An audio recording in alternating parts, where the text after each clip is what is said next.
Yeah. Attempt number 15 trillion thousand million. People don't even realize why we're laughing. It's just so funny, Danya, that we were literally commentating for several minutes without knowing that we weren't live. That's classic. Dude, that is one of those moments that's a commentator moment right there. We need people first and foremost to tell us if you can hear us and if you can see us. I don't know if that's a good thing or a bad thing, but that is the goal, that you can hear us and see us well. Or not so well, actually. It depends on, if they're haters or lovers. I see us at least. I'm not listening, obviously, but I do see us on. Wait, I see us on my channel. Mm-hmm. Where is? Are we in your channel as well? That's the question. My Twitch? Yeah. Are you telling me we're not on my Twitch? No, I see you on mine, but. Well, I didn't enable it. Now I enabled it, and now we should be live on my channel as well.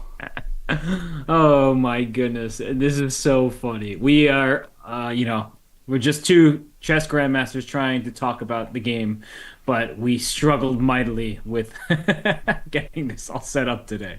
Oh yeah, for reasons that shall be revealed later. But I think everything is running now. I should be live. You're live on my end, on my YouTube, my Twitch. So folks, let us know if you can hear us well. I have my chat open. Good afternoon. Good afternoon. Exactly. Watch it. Oh yeah. What a funny situation. So just to be clear, everybody, we were actually commentating as the games began, but we just didn't realize we weren't live to you all because I was in my zone where I'm just talking chess and not always looking at the chat. So I will improve on that. Apologies, but we are live. Glad you can hear us. And we're watching Hikaru Nakamura with the white pieces against Fabiano Caruana. They are in the winner's bracket. They haven't lost a match yet. It's double elimination. This is the first game of classical chess between these two. Yeah. If any audio problems arise, let me know if you can hear me and Robert well. We are watching simultaneously the winner's bracket and the loser's bracket, which we might have to jump to first, honestly, because this Catalan is, going to be with us for a while, or not. I'm sorry, is this a dream of some sort? Is this a draw of some sort? Is this a trap of some sort? Whoa. Or is this a joke of some sort?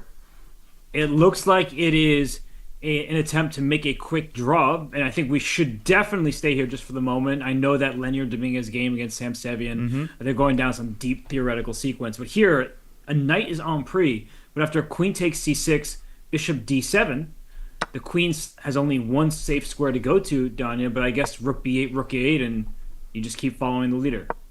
You keep following the leader, and you keep making draws in the first game if you're Hikaru with the white pieces, just like you did against Lenier. Now, rook b6 doesn't trap the queen here because it allows this little evacuation square. Rook a8 is a draw. Now, let's dial it. Let's unspool the tape for a second here. How did we get here? Why is this on the board? And why have I never seen this before? You're asking some really, really good questions. What is this? I've never seen it myself. I also don't often see the knight on c6, so it looks like a pure Catalan, but then it also has like Rogozin mixed in there, Danya. So why don't you take us through the moves and sort of help everybody learn a little bit about this opening? Indeed, this started as a traditional Catalan. I guess Queen's Gambit declined initially, if you want to be technical about it. Catalan, g3 normal, d takes c4 normal, bishop g2. Now, knight c6, of course, on the less common side, it would not be an exaggeration to say that there are probably like over a dozen viable continuations against the Catalan. Knight c6 traditionally considered more on the aggressive side. I saw Fabi playing like rook b8 in these types of positions. We see queen a4 from Nakamura. I know nothing about this position. I don't play this from either side. Bishop d2, bishop to d6, very uncommon move according to Opening Explorer. Knight d5 is the most popular continuation. Okay, Hikaru castles, no reason to grab the pawn immediately. And he still doesn't take the pawn. He plays this weird-looking move, bishop c3. Okay, no comment. a6, apparently a novelty. Do you want me to get in there for a few of these moves? Because I have played this type of position from the black side. Not this exact sequence, though. Yeah, so like when I make these moves and I kind of I'm holding the arrow key down. I'm like the average chess fan. I'm like looking at these moves with a blank face. Like, where do you put the pause? Like, where do you go? Wait a second. You're missing the big moments. Yeah, I think this move bishop c3 can actually be very clearly explained. The engine may say, "Oh, there are other moves available," but Black wanted to respond to queen takes c4 with pawn to e5. And you'll note that in many Catalan positions, the bishop on c8 is the problem piece for Black. I mean, if you don't play e5, that bishop on c8, it's staring into its own pawn. But as soon as you play e5, that bishop now has a new lease on that diagonal. It can all go all the way out to g4, can go to e6 at the right moment to hit the queen. So suddenly Black's pieces can actually breathe quite a bit. So that's what bishop c3 does. It stops the move e5 because otherwise Black does get that development to finalize. And that's why Fabio was able to go for the sequence that we see in the game where he found a6, b5 probably in his preparation. And it's a nice, fun trap for him to try and force a draw. Yeah, and I mean, White at this point has to take on c4 because b5 is now a very serious threat. You can't procrastinate for too long. You got to do your homework, got to eat your vegetables here if you're Hikaru.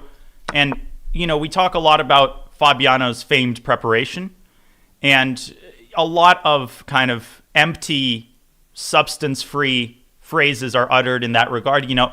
Here you see concretely how scary Fabiano's preparation is. This is a relatively uncommon line of the Catalan, right? It's just an obscure line that maybe Fabio looked at in like 2013, with in some 2-bedroom apartment in, on some training retreat, and he just pulled it out because, of course, he's got no idea that Hikaru is going to play the Catalan. Hikaru plays everything, and Hikaru is staring at the board after b5. This is a forced draw, which would be a great accomplishment with the black pieces. It basically gives you a rest day and a chance to prepare for your white game. Now, answer me this. Queen d3. How likely is this move? How good is this move? It's a good move. I would imagine it's even the engine's best move because I can see on our live board, it's slightly better for white, but a draw is completely equal. So clearly queen takes c6 is not forced. Queen d3, I think black continues in principal fashion with bishop to b7. And then we see some competition on the long diagonal. And I do want to point out that the bishop on c3, Donna, you were like, what's that piece doing there? It can get trapped immediately. If you try to finish your development with knight b to d2, pawn b4, suddenly you're like, that bishop on c3, I thought it was a good piece. No, it's a gone piece. Yeah, whoopsie daisy. And the game would be similarly over, but with a different outcome. Let's put it that way. Now, if you don't go knight b to d2, well, what else comes to mind? e4 kind of looks flimsy, although it is, I would argue, the kind of principled move that has to be considered. For a second, I thought black has some shenanigans with like knight b4, bishop b4, bishop b4. But no, the queen can slide over to a3 and simply protect the bishop on b4. So is black just planning a move like bishop e7? Or does he want more fanfare with... Your knight b4 move, I think, is just good, right? You don't have to win a pawn for it to be a good decision. I mean, you don't have to lose a piece for it to be a bad decision, yeah. Exactly, right? Like take on b4, and you have the bishop pair. c5 is on the docket soon. The e4 pawn is tender. So I think that this would actually be a great choice from the black side, and I don't see why Fabio had any problems here. Yeah, but you're not allowed. You're not allowed to just say takes. You need a third capture. Unfortunately, it exists. Of course, queen takes b5 is forced,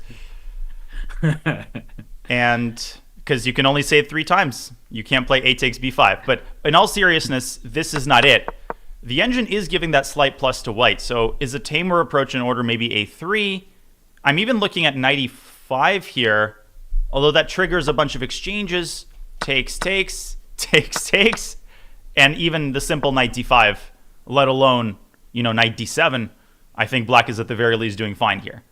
So yeah, that pawn on d3, it's a backwards pawn, and I'm going to hit you with the first pawn of the day because you said the tamer approach. I was thinking about the Rajabov approach, so I'm just gonna move on from this topic. That is a Rajabov well done right here by Robert Hess. I appreciate it. I've been commentating with you now for 2 days, and you're rubbing off on me. You're turning into Attila the Pun. Oh, my goodness. Wow. What a wonderful life we lead together here. God. I don't understand you anymore, my friend. Now we're back. Let me ask you a question. Please. Yeah. For Hikaru, he's thinking after this move b5. Clearly not in his preparation, or is he deciding, do I really want to continue this game with queen b or queen d3, or do you think truly saying, why don't I just make this draw? You got me today. Draw is totally fine. We'll just play again tomorrow.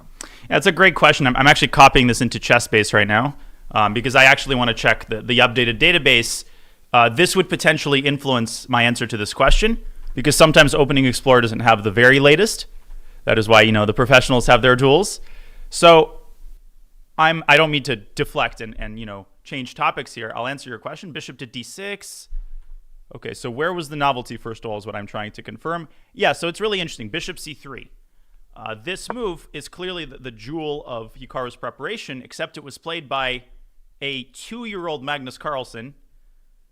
Moscow Tall Memorial, Carlsen Ponomarev, 2006. Magnus's rating was already 2698.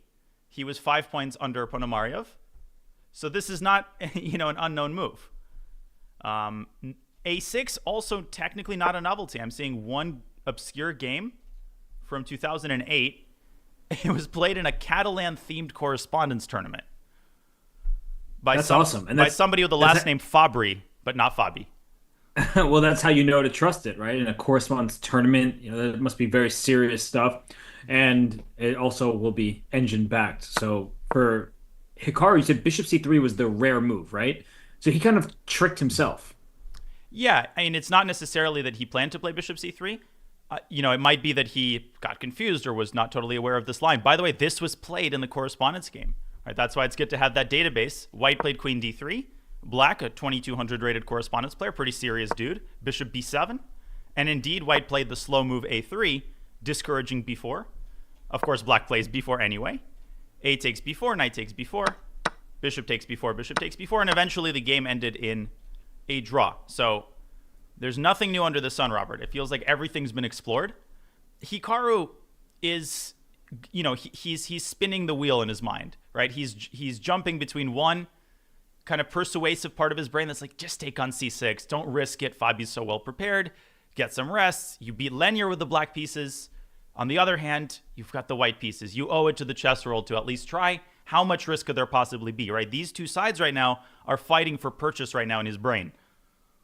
Yeah, and I have seen the questions. We answered it before, but I think it's important to show everyone again, just one more time. The queen takes c6 does look like a free knight, but the queen is running out of squares quickly. It doesn't actually get trapped, but it forces a repetition unless white wants to be worse. After queen takes c6, bishop d7, the queen is only one safe square on b7. That can actually be hard for many of our viewers to visualize in advance, right? Like the queen on c6, it's got a diagonal to work with, but unfortunately, none of those squares are safe and sound. So queen b7 is the only safe square, and after rook b8, that queen has to go to a6 or a7, and then the rook just shuffles back and forth, as does the white queen. And a lot of people, I'll point out two very quick things here. The first is don't go bishop c8 here just trying to shadow the queen because you slice off the connection and blunder your rook. And there's no negative first rank. You can't go bishop b7 or bishop to -1, 9. I'll end it there. The other thing to keep in mind is that sometimes there are certain situations where, let's say you get a position like this, you actually can afford to play a slow move and cover the queen's final escape score. But these situations are exceedingly rare because in so doing, that extra tempo can be used to carve out, to forcibly blast an escape route for the queen. In this case, a move like d5, giving up a mere pawn, would allow the queen to retreat back to d4. Remember, we've sacrificed a piece for this luxury. So black would have to repeat moves. And yes, great questions that are coming in, and thanks everyone for tuning in the first place. But really, I need to take care of one last thing here. Yeah, no worries. I appreciate you leading the production as always. But yeah, great questions, everybody. That knight on c6, right? Fabiano has more time than he started with. I think we can all trust him here. He's not bluffing. Is that the queen is taking a knight, but then getting trapped in enemy territory, not losing the queen, but forcing a repetition, and that's, of course, what Fabiano wants. Drawing with the black pieces would be a good result. So it's drawing, it's not losing to take that knight, but for Hikaru, he would prefer to have this game continue. I think that's why he's investing his time right now. He would really like to play a move like Queen D, or, as some have suggested, Queen B3, but dropping the queen back to b3 towards the queen side, you don't have as firm control over the center. So it's a perfectly reasonable move to bring your queen in that direction, but I think queen d3 is usually the more tempting square as you want to fight for control of that e4 square in particular. Great explanation. I think perfect timing because we've got few people in my stream pining to take a look at that Lenier Sevian game, which smacks of engine preparation, as FSU Kyle astutely points out. Shall we make our quick transition? I'll keep an eye, of course, on this game. 1,000,000%, because you and I just to say hi to everybody again, we were commentating off air by accident. We thought we were live and we didn't check the respective streams. And I see that. Whoa! Whoa! Suddenly, Christian appeared. Oh, did he? Yeah, he appeared on the live stream. It's just we're bootstrapping this production here, but Danya, I can't even count the material right now. Like, what's going on? Oh, I can actually click hide video. I love Christian. I mean, great production, but we all know what the superior commentary is. We need to go from the start because this position is, I don't know, it's like trying to start from the 7th Harry Potter book. I haven't read any, by the way. But it's like you see all these references to wizards and, Miss McGonagall and wands, and you're like, what's happening here? So, with your permission, let's get all the way back to the beginning of this game. It was a French. And, okay, this line, the Steinitz variation, this is pretty standard. Rob, stop me if I'm going too fast, but I think this is fairly standard. So far, definitely standard. I'm just still trying to wrap my head around the live position. But yes, let's focus on how we got here, and then we can talk X's and O's in the live position. This all is very standard. Still right? Standard structure. Yeah, white starts attacking. Position's very complicated. We saw this in Robson Sevian, this type of structure. That game didn't go crazy. Even Rook H3, I've seen this before. Okay, I'm on board. Okay, King F2, things start getting kind of chaotic, and they get really chaotic right here because we're so used to white recapturing in the same way, right? F takes C5, but clearly he's put his king and aligned it with black's rook. So the idea was to take the other way, allowing black's pawn to push forward, D4, and now we've got complete pandemonium. Double capture, which tells us that black has sacrificed a pawn, paving the way for the bishop to land on C5. Now the knight is attacked because there's 1, 2, 3 defenders, attackers, and 2 defenders. Knight takes C6, bishop E3, queen E3. Now, does black just trade queens? No, well, he just sacrificed a pawn. That would be foolish. Queen takes B2. Holy smokes, now the rook on A1 drops, and it's white who's down in exchange. But Lenier's knight continues its journey to D8, and it feels like he's still in preparation. Rook E7, guarding the pawn. In comes white's rook, completing the maneuver initiated 10 moves earlier. Queen to B1, Sevian's queen, mining for gold, but a few years late to the California gold rush. And Lenier's like, I'm onto the French gold rush, that E6 pawn, attacked by a knight on D4 and a knight on D8. How often do you get a double knight attack like that? And Sevian's last move, roundly criticized by the engine. And that's how we got here.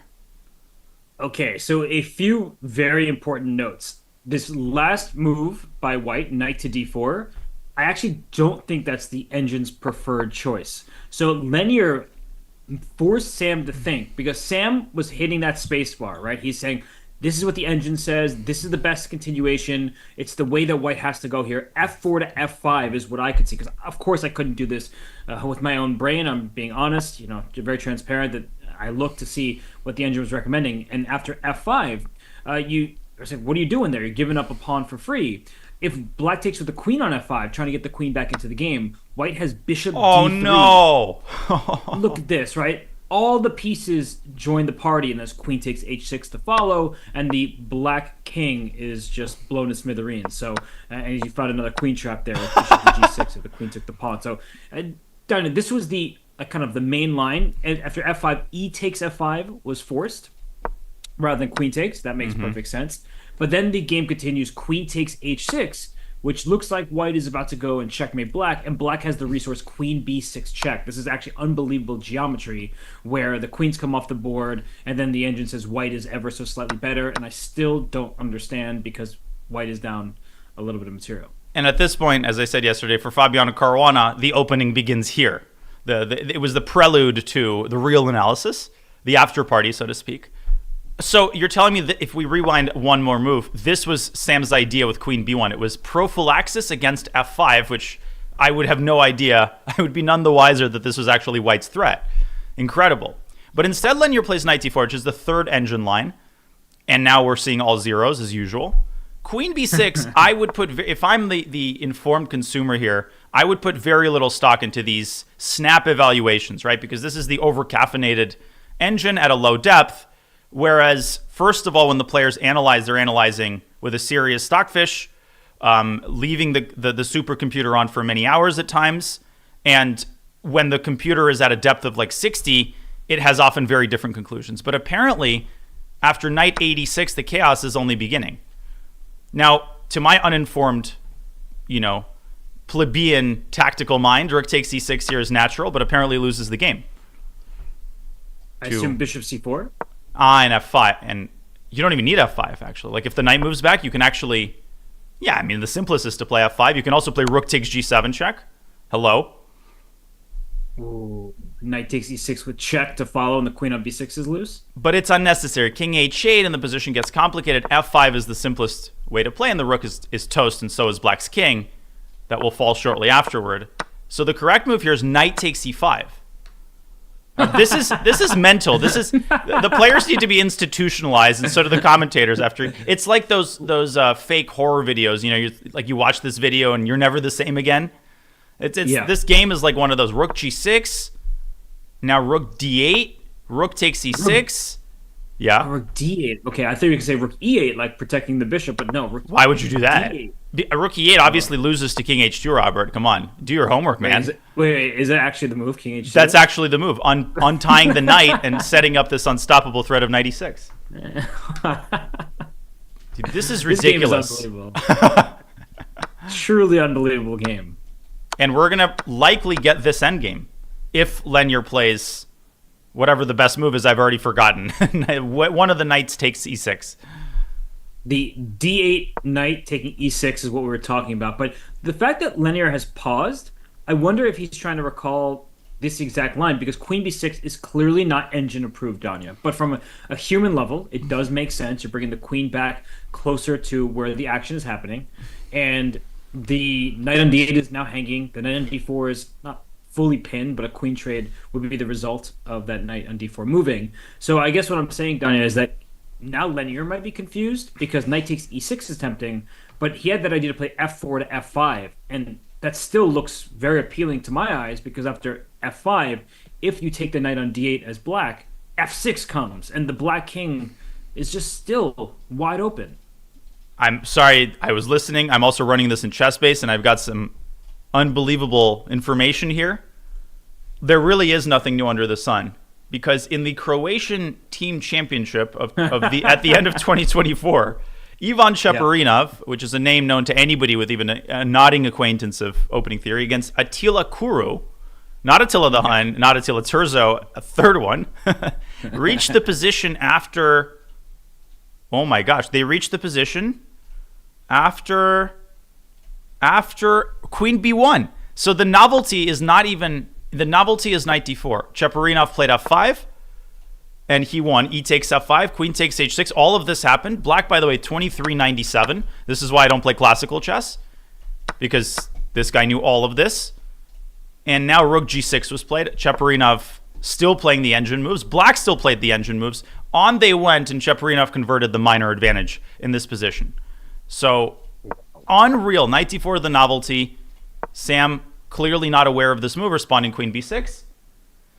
Yeah, this is just mind-blowing stuff, Robert. I'm sorry I'm so scattered. It's just like, there's so much to look at here. How can you call yourself scattered when there's a knight on d8? Like, it's like you just picked up the chessboard, threw the piece in the air, and then a knight just happened to land on the final rank. So this is bizarre, but it is good to know our chess history. And I don't just mean you regaling us with wonderful stories. I think that all chess players, when they're studying openings, they typically look who's the highest rated player who plays the Catalan or the Sicilian in the Rossolimo or the Najdorf, and you're looking to see what they do. And Ivan Cheparinov, as you mentioned, Danya, and I see knight takes e6 on the board, but Cheparinov worked with Veselin Topalov, helped him become the extraordinary player by working with him on openings and being his main second. And what's funny about that though, Danya, you know who else was Topalov's second? Go on. Lenier Dominguez. Lenier. I remember that Lenier was also Topalov's second. So I doubt they looked at this together way back in the day, but it's interesting to note that these are two people who stem from the Topalov tree, if we want to call it that. Well, Veselin Topalov, he taught at a camp in the city of Charlotte in North Carolina last year, and I remember when he talked about this Steinitz variation of the French defense. And in my chat, someone was asking to clarify Cheparinov's connection to opening theory. His knowledge is very extensive. He's done a lot of work in the Najdorf. He's done some courses, and with the white pieces, at his peak in his playing career was over 2,700, and the guy was just like, Fabiano Caruana light. Like you just did not want to go into anything theoretical with him. And, the work that the seconds do is truly inspiring. You can see how much work has to go in, because this is an obscure line of a sideline of the French, which is not even the most popular opening by a long shot. Yeah. And, I've worked as a second before, and sometimes people think, or I should say criticize seconds, oh, they just must sit there with the engine the whole time. It's actually not really what's done. Of course, you need to get that boost, the assistance from the engine, but you need to take a human approach, because at the end of the day, you are sitting across the board from a very strong player like a Sam Sevian or, let's say Fabiano against Hikaru, and you just think, what would a human do in this position? And speaking of human, I see King H2. That was Dominguez's move, and I'm going to ask you: is that the human move, or is Dominguez kind of remembering the preparation but forgot to include Rook G6 first? And this is quickly getting insane, because Sevian played a suboptimal move Queen B6, which is maybe like the fourth choice of the engine, and to that Lenier responded pretty quickly with Knight takes C6, and now he played a move that we saw before. Where did we see this move? This was the best move in a slightly different position. Rook G6, Rook. Very good. Rook E8, I think was it, right? Yeah. So had Sevian played, but Rook G6 wasn't played either. Oh, so he played this move one move too soon. The correct move was Rook G6, and only in response to Rook E8 was the correct move King H2. Dominguez, after this crazy sequence, playing the immediate King H2, and let's not forget what the idea is to free up the knight. So what is White's actual threat here? Well, there's many. There's many threats. One of them is the immediate bishop c4 is actually not one of them. But I guess knight takes c6, queen takes c6, and rook takes g7 now becomes a threat.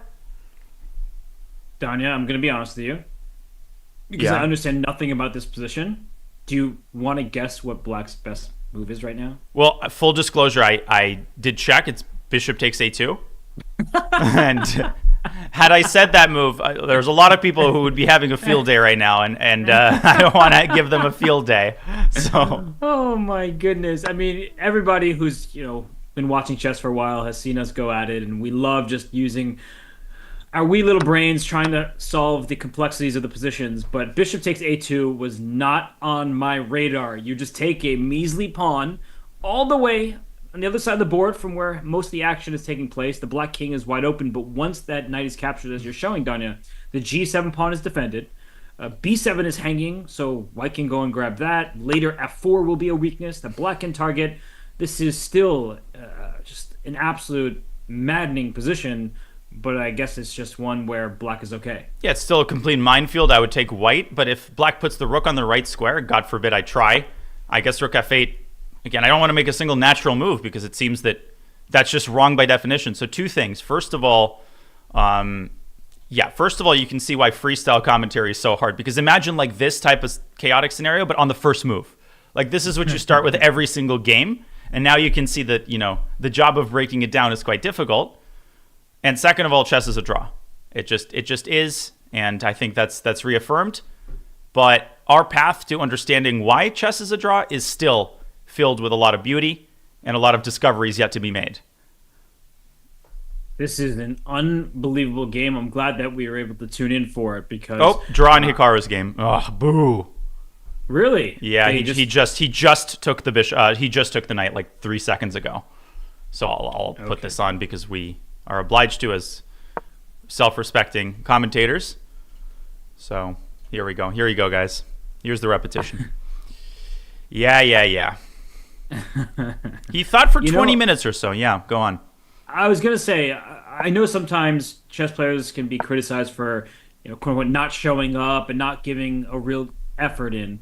But when you're caught off guard, by somebody like Fabiano, and let's be real, there's like nobody else like him. I mean, Magnus Carlsen is stronger and higher rated, but Fabi is a totally different style of player. That once you're caught in your opponent's preparation, Hikaru doesn't know the evaluation. So before Queen takes C6 was played, Danya, if we can back up there for a moment. Yep, and handshake, by the way, yeah. Mm-hmm. Hikaru's just thinking about his match equity, like what's going to give him the best chance to beat Fabiano. Is it in this specific game, or is he confident in his ability to hold with the black pieces and then get to the blitz? And then, of course, Hikaru generally is a favorite against pretty much anyone he plays in blitz, though Fabiano is certainly no slouch. And so Hikaru was sitting here calculating not just this position, but also, is he taking too much of a risk for the match strategy overall? Queen d3 looks fine, but then bishop b7 happens quickly. Maybe black strikes with b4 or knight b4. And I see the result was, officially popped up, Danya. I think that Fabi's going to be very happy, and Hikaru will be disappointed, but I'm not really sure that he did the wrong thing. And, when I watch basketball, for instance, I become, the fan that I criticize in chess. I become the backseat. Oh, he should have subbed in. He shouldn't have traded Luka Doncic, not the most controversial take. He shouldn't have subbed in this player for that player who was playing well. Steve Kerr should have rested Steph Curry, then he would have gotten injured, or not. And then they would have made a higher spot in the playoffs. So in chess, part of the fun is being a backseat general, right? I totally get that. And I think there will be a lot of people, if Hikaru loses tomorrow, saying he does so well with white against Fabi. Why didn't he play 1e4? Right? He's won a lot of good classical games against Fabi with 1e4. He even played a fried liver. It's apparently not called a fried liver. He played a 4 knights. Suddenly he goes for the Catalan. So it's easy to criticize this. It's easy to say, well, Engine was showing a slight edge. Why didn't he just try? But, he knows what he's doing. It's not his first rodeo. And at the end of the day, you got to realize the players are trying to maximize their winning chances. You're never going to know exactly what they're thinking, but we have to understand it from their perspective. It's not great from a fan perspective. Yeah. Okay, we still want the players to try to maximize their chances. And Danya, something that everyone should keep in mind is that, and I actually see a comment in your chat about this, that he beat Dominguez yesterday, and that's great. He should be confident, but it's also a really long game. And he didn't know who he was going to face. He didn't know if he'd be in the winner's bracket still or if he'd have dropped to the loser's bracket. So it's not like he could have prepared in advance. And the same is true for Fabi. Like, neither of these two knew who their opponent would be today.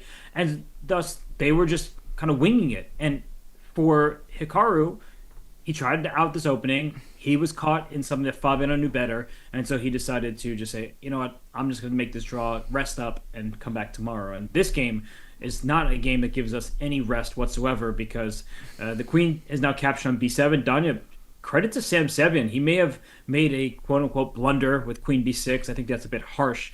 But he's been able to find the correct moves when it matters, and I think he's getting out of this alive. Yeah, I mean, first of all, he does have 4 minutes. Let's kind of set the stage here for our newcomers. This is the losers bracket. These players are certainly far from losers, but they are losers in this tournament.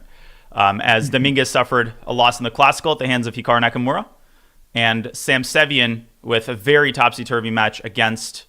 who did he lose to? Sevian, he lost to Aronian, if I'm remembering correctly. Flexley Aronian, LeBron Aronian.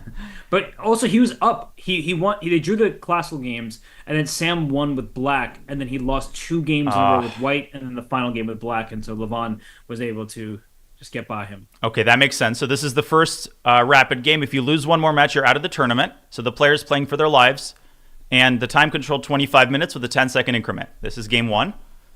Lenier with some insane preparation, and 3 minutes for Sam Sevian. The position is more or less simplifying, but now you have another decision. And there's the cruelty of chess. You make all the right decisions. This often happens before move 40, where you've done everything right, you've evaded every landmine, and then you step on one just when heaven is in sight.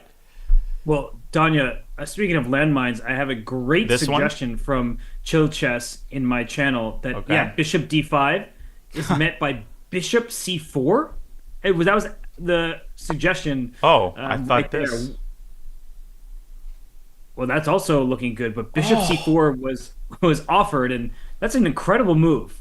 What a the double deflection and 2 different targets, which is ultra rare. Oh my God. I don't think I've like seen a tactic like that pretty much ever. I think there's a concept called like the Novotny theme, Novotny, in composition, which is very similar. It's when you like put a piece in the middle of two diagonals, and you cause the enemy pieces to short circuit. I'll cook up an example at some point, but this is like a one that Oleg Pervakov or Troitsky would be proud of.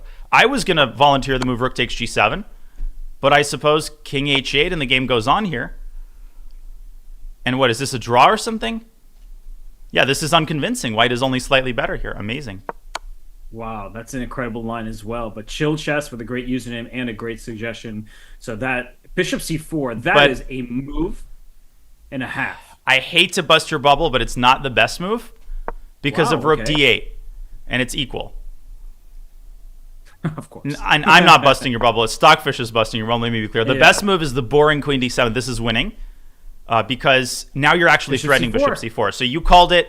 You got the idea right. And actually Bishop C4, no less impressive here using the pin. So let's say Rook F8, Bishop C4, and that's it. That's all she wrote. Too many targets. And Sam is down to 90 seconds now with no decision made just yet. I think he's probably deciding where to put the rook. I would not rule out a blunder here. Danya, and it was told that Chill Chess saw something like that in a Danya game and said this is their peak in chess. So, you're inspiring Danya, everybody here, and finding amazing tactics. Because Bishop C4 was not on my radar. Queen D7 threatening Bishop C4 is really nice. But Danya, what's not nice for Sam Sevian is he's down to about 50 seconds, and Dominguez has 16 and a half minutes. By the way, this is where the action is at. I'm also keeping an eye on Levon versus Wesley. It's a pretty equal position. It's been a pretty boring game. Wesley is trying to cook something up, so we will pull up our two-board view if necessary. But right now, let me just pull up the camera feeds, because is he actually just frozen here? Eric frozen? Not Josh frozen. Well, I think that good one. Seven just moved as soon as we're inquiring about his state of being, and he goes Rook F8, which to me is very natural, hitting the F4 pawn. Daniel, is Queen takes A6 here or something? Because the A2 bishop is hanging, and so is that H6 pawn, and A2 is hanging with check, which is probably the most important point. Nice. And folks, I see someone mentioning I'm louder than Robert. If so, just let me know. I can easily adjust the volume levels. Can you repeat your question, Your Honor? Well, Queen takes A6, double attack, right? Bishop on A2 with check and the H6 pawn. So Black has to give up H6 right now.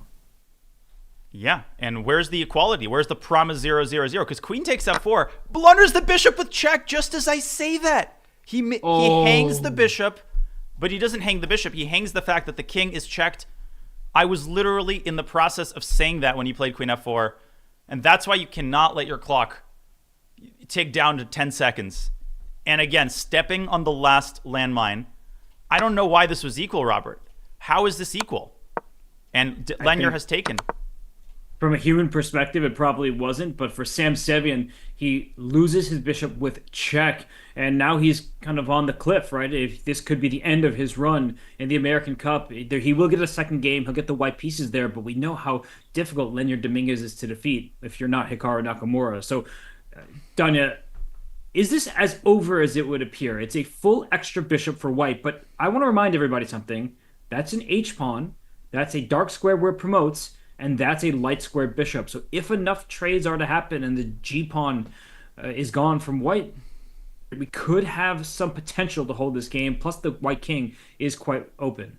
Yeah, I was taught a great lesson, actually, when I commentated the Olympiad. There was a moment in the China-Uzbekistan match where I think it was Yakuboyev against Wei Yi.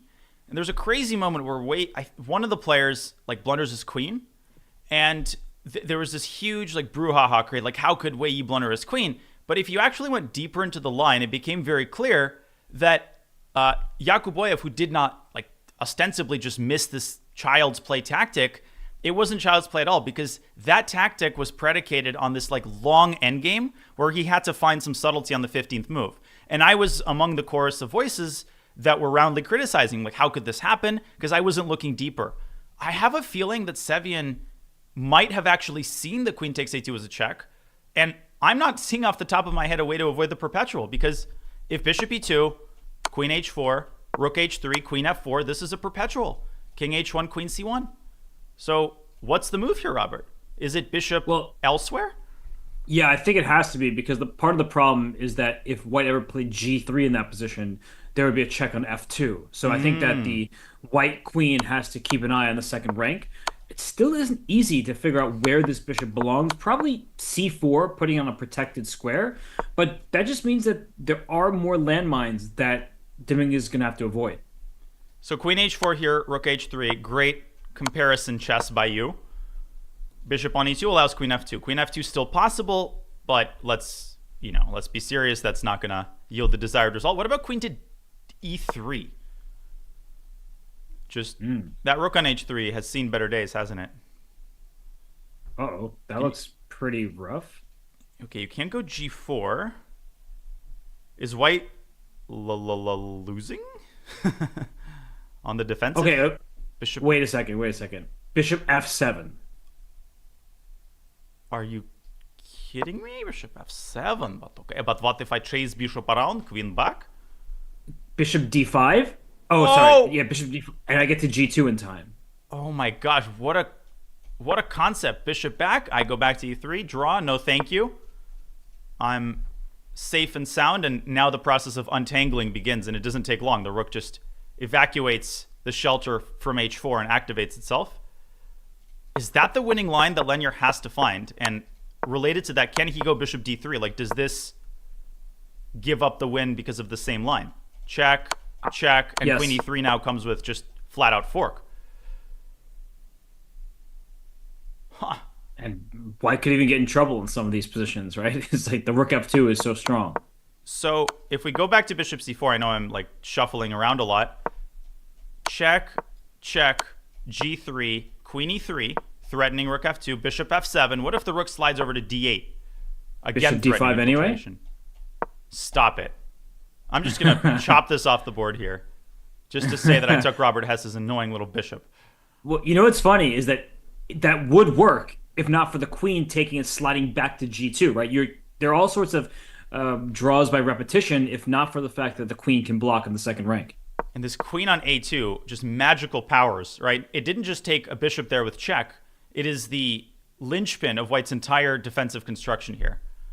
Amaze me. Whoa. Danya, massive raid from Botez Live coming in. Shout out to everybody who is joining. That was a raid, Danya, of 2605. Oh! That's Grandmaster level raid. And we got some Grandmaster raids as well. Sasha Bortnick raiding and Benjamin Bach raiding from Arena Kings. But thank you to Botez. Thank you all three of you. And you come at a great time because Hikaru and Fabi, unfortunately, well, depending on who you ask, but they made a quick draw. This game has been something else. It's been like alien chess. I mean, witty alien would have been proud for sure to play such a game. But with the black pieces. Because he has to be down material. He just must.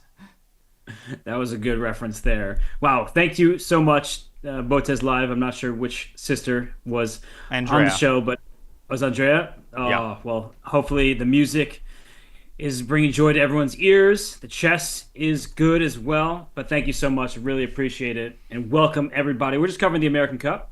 Hikaru and Fabiano, they were the headliners of today's action in the winners brackets, double elimination. But Danya, they drew very quickly because Fabiano's prep, that was too much for Hikaru to overcome.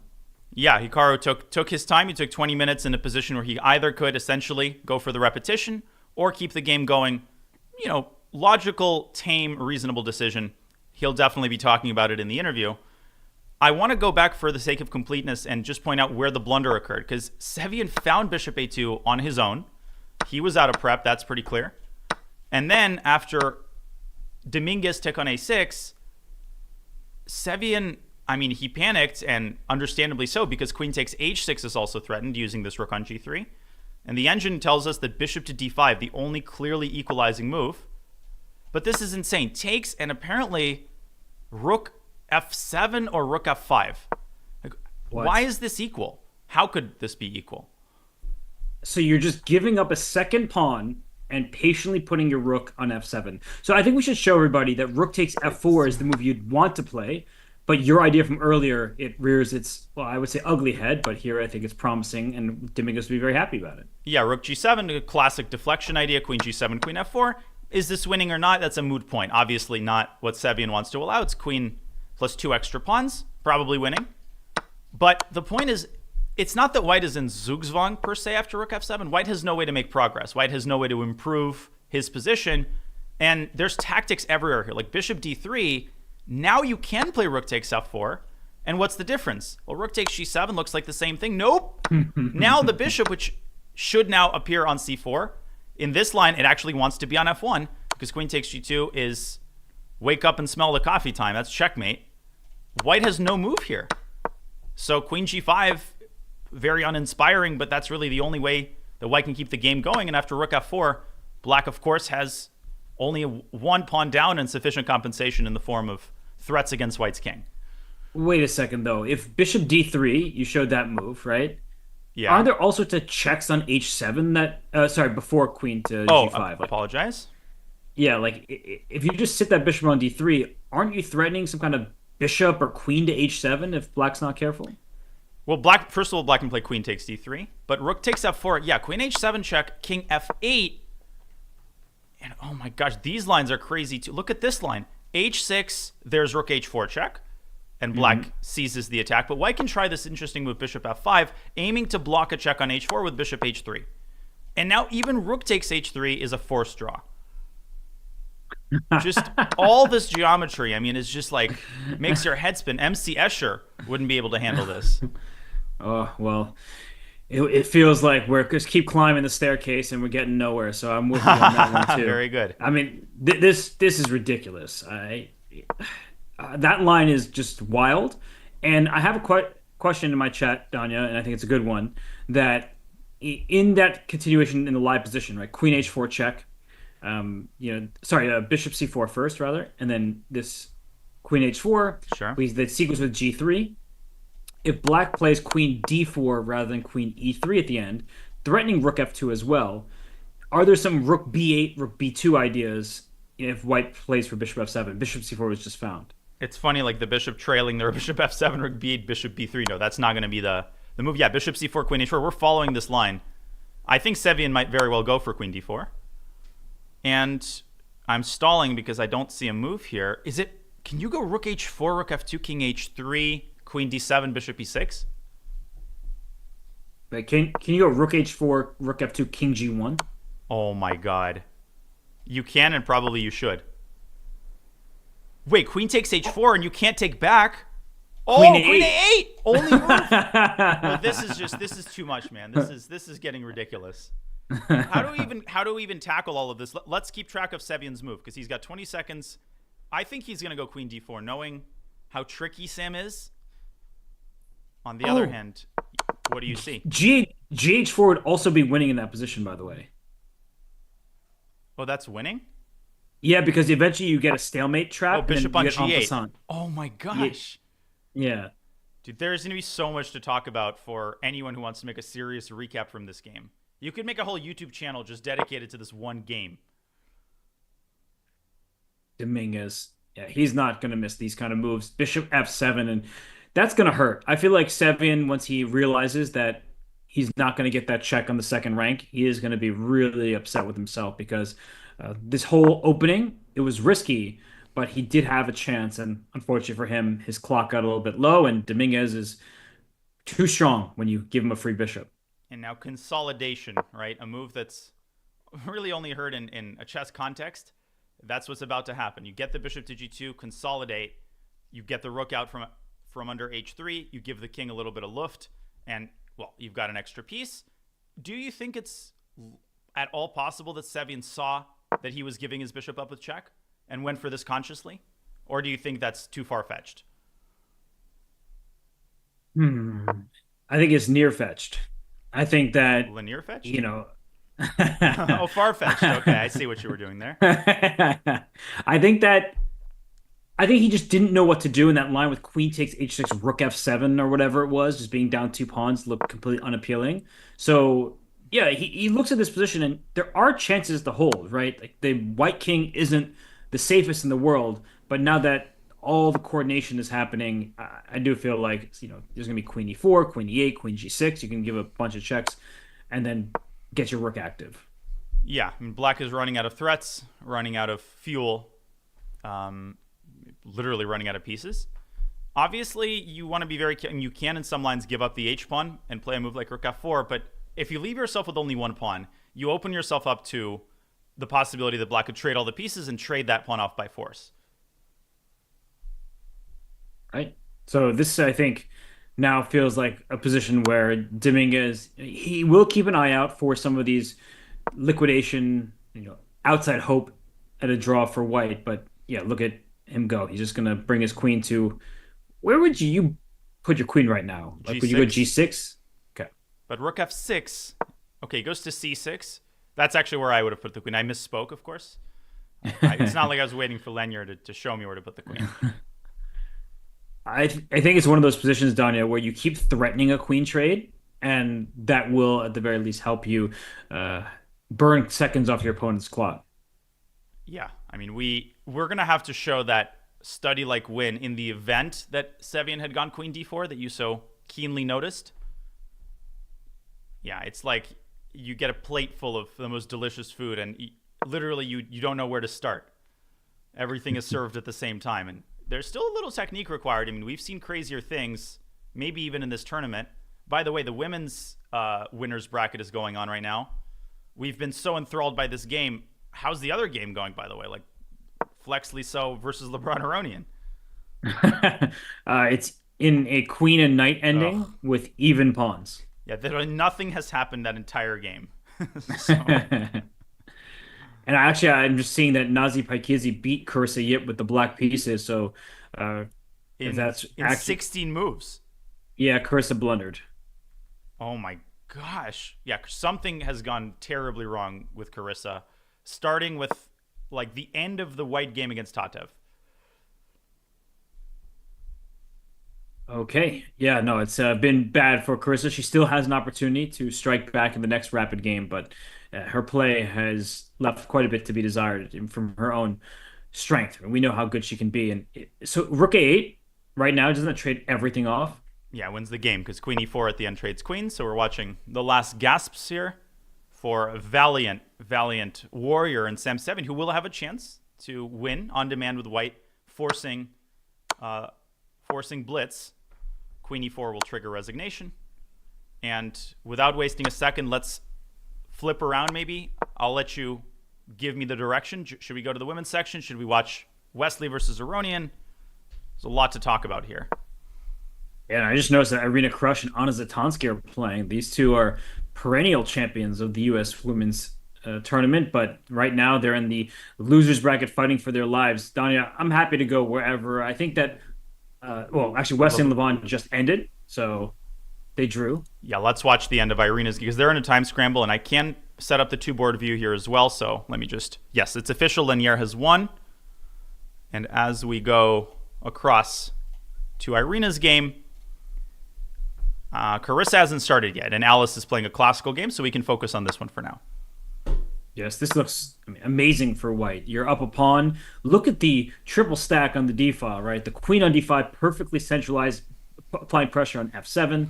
The rook on the 7th rank, everything going right for Irina. But then you have to find that final, crash through, and rook d4 is a great move. Rook d4, just centralizing. Irina showing that she can manufacture really good moves in time pressure. She lost to Alice Lee in their mini match. 1 second. There's a big bug I don't want to let in, so let me close the window. That does not look pleasant at all. Did your live board freeze, by the way? Oh yeah, because I saw Hornet, and I'm not talking a Charlotte Hornet. I wish it was a Charlotte Hornet.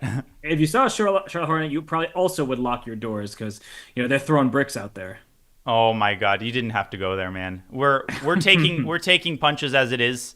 We don't need any additional beatings. But rook to b6 here by Anna. She's taking a beating on the f7 pawn, trying to get the queens off the board with queen to c6. That's a good attempt, but b4 drops in the process and two extra pawns. That's too many.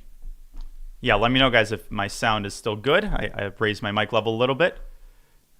Yeah, I mean, anything wins here. Rook f4, two extra pawns in the rook endgame. Rook c4, rook c7 comes to mind as well. And you've got an extra minute on top of that, so I don't see how this goes wrong for Irina. No, this is too much. And for someone of Irina's caliber, she loves positions like this. Even if it weren't completely winning, she'd be able to squeeze the life out of you and get the job done anyway. So here, it feels like it's simpler. And Donnie, maybe you're showing a tactical solution like rook c4 to c7. The immediate rook f4 can't go wrong with that decision either. But she plays rook c4, and maybe there's some kind of rook f7, rook c8 check. Oh, yeah, you've got your tactics sharpened out tonight. Rook takes f7 here. Yeah, this is something Irina plays pretty automatically. She did struggle with the tactics against Alice Lee, right? I mean, we saw that long game in their first matchup, and then yesterday Alice Lee coming within so close to losing. Bishop takes h4, that incredible move, and Irina just wasn't able to make a sense of the position when the time ticked down. She's down to 30 seconds now. You don't want to flirt with, 0 seconds. Sam Sevian will tell you that. And she finds it. Boom. Boom, indeed. Capturing a pawn f7 when it's a full rook for just one pawn, it always feels good, but you're immediately getting that piece back with interest and a checkmate in the next Yeah, with interest equaling 100%. Queen e4, queen e6, I would imagine keeps black in the game until I place queen f8, and then you can safely resign, which is likely how the game will end. Even the queen trade is easily winning for white, but I think you just are showing a good point. When you are the one with the safer king, as Irina has, don't trade queens if you don't have to. Go for the checkmate. The black king is in a mating net. Well, as the famous endgame expert Mark Dvoretskovich Kasparovich Karpov reminded us, when you see a mate, nope, take the queen trade. Anytime you see a better endgame, you look no further. Rook no further. Ooh. I like what you did there. So this one, it looks like Irina just about to win the game. We'll see her convert it. And that puts Anna Zatonsky on the brink of elimination. And I think for most, even old-timers at this point in the chess world, you have to be an old-timer to remember that Irina versus Anna was quite the rivalry around, 2008, 2009? Back when the U.S. Championship was held in the town of Stillwater, Oklahoma? Yes. I don't know if I want to reopen that saga of American chess history, but, the Flying King Award, this one in particular, will go to Irina. Well, Anna can resign here. Mm-hmm. I was going to say, as this game does come to a conclusion, you see that Irina is threatening checkmate, and Irina does win the first game of their match. But for anyone who wants a trip down, memory lane in the history books, the 2006 U.S. Women's Championship, Anna Zatonsky won. 2007, Irina crushed. 2008 and 2009, Anna Zatonsky. 2010, Irina crushed. 2011, Anna Zatonsky. It's ridiculous. Then 2012 through 15 was all Irina crush. And Irina, after a few years of not quite winning the tournament, she won her 8th in 2020. And since then, it's been Carissa Yip 3 times and Jennifer Yu got her 2nd U.S. Women's Championship. So you get the point that Irina and Anna, they were just kind of going at it in the U.S. Women's Championship, and now the younger guard has been able to stake their claim at the title. And honestly, just showing how to handle, conflict, how to transition into respectful dialogue and treating each other like the professionals that they are. Irina and Anna had that dispute, that playoff game, which had the unfortunate ending, and we see them, friendly with each other. There was a period of time where there was, people thought bad blood. What do? They sit down at the board, they play the following year, and now they're perfectly courteous with each other. That is indeed how conflicts should be settled, and this is indeed the kind of chess that we have been watching in the American Cup. That is not a DGT error, folks. This has actually just been played by Alice. This might be the move of the tournament. I'm not kidding. This is ridiculous. Are you kidding me? It's an amazing move because it doesn't actually threaten to win material. But is she really about to play knight e6 just so that black will take it and vacate the d5 square. So it's a pawn sacrifice, but d6 is an eyesore. d5 is juicy to jump into. I mean, that is just brilliant chess. It's the prelude. It's a prelude or a second order positional sacrifice that is based on a tactic. I mean, this is just mind blowing stuff. Now, anyone who plays the King's Indian with black knows that, this idea of sacking a pawn by eliminating black's bishop, it gives you monumental compensation in the form of the d5 square. So first of all, let's just show what happens if fg bishop g5. Look at how Alice just notices this very, rare geometry. Queen has to move, and white picks up the knight. Here, white is up a pawn for no compensation. If, however, black does not take on g5 and plays a move like knight f7, please take me. No, you take me on my terms. It's a thorn in black's side, and if Tatev eliminates it, this knight is going to jump into d5. How would you assess this resulting position? How overwhelming is white's compensation here? Ooh, that's a good way of putting it. I would say that white has the advantage, and any top-level player would choose to have this from the white side, because think about where the extra pawn is.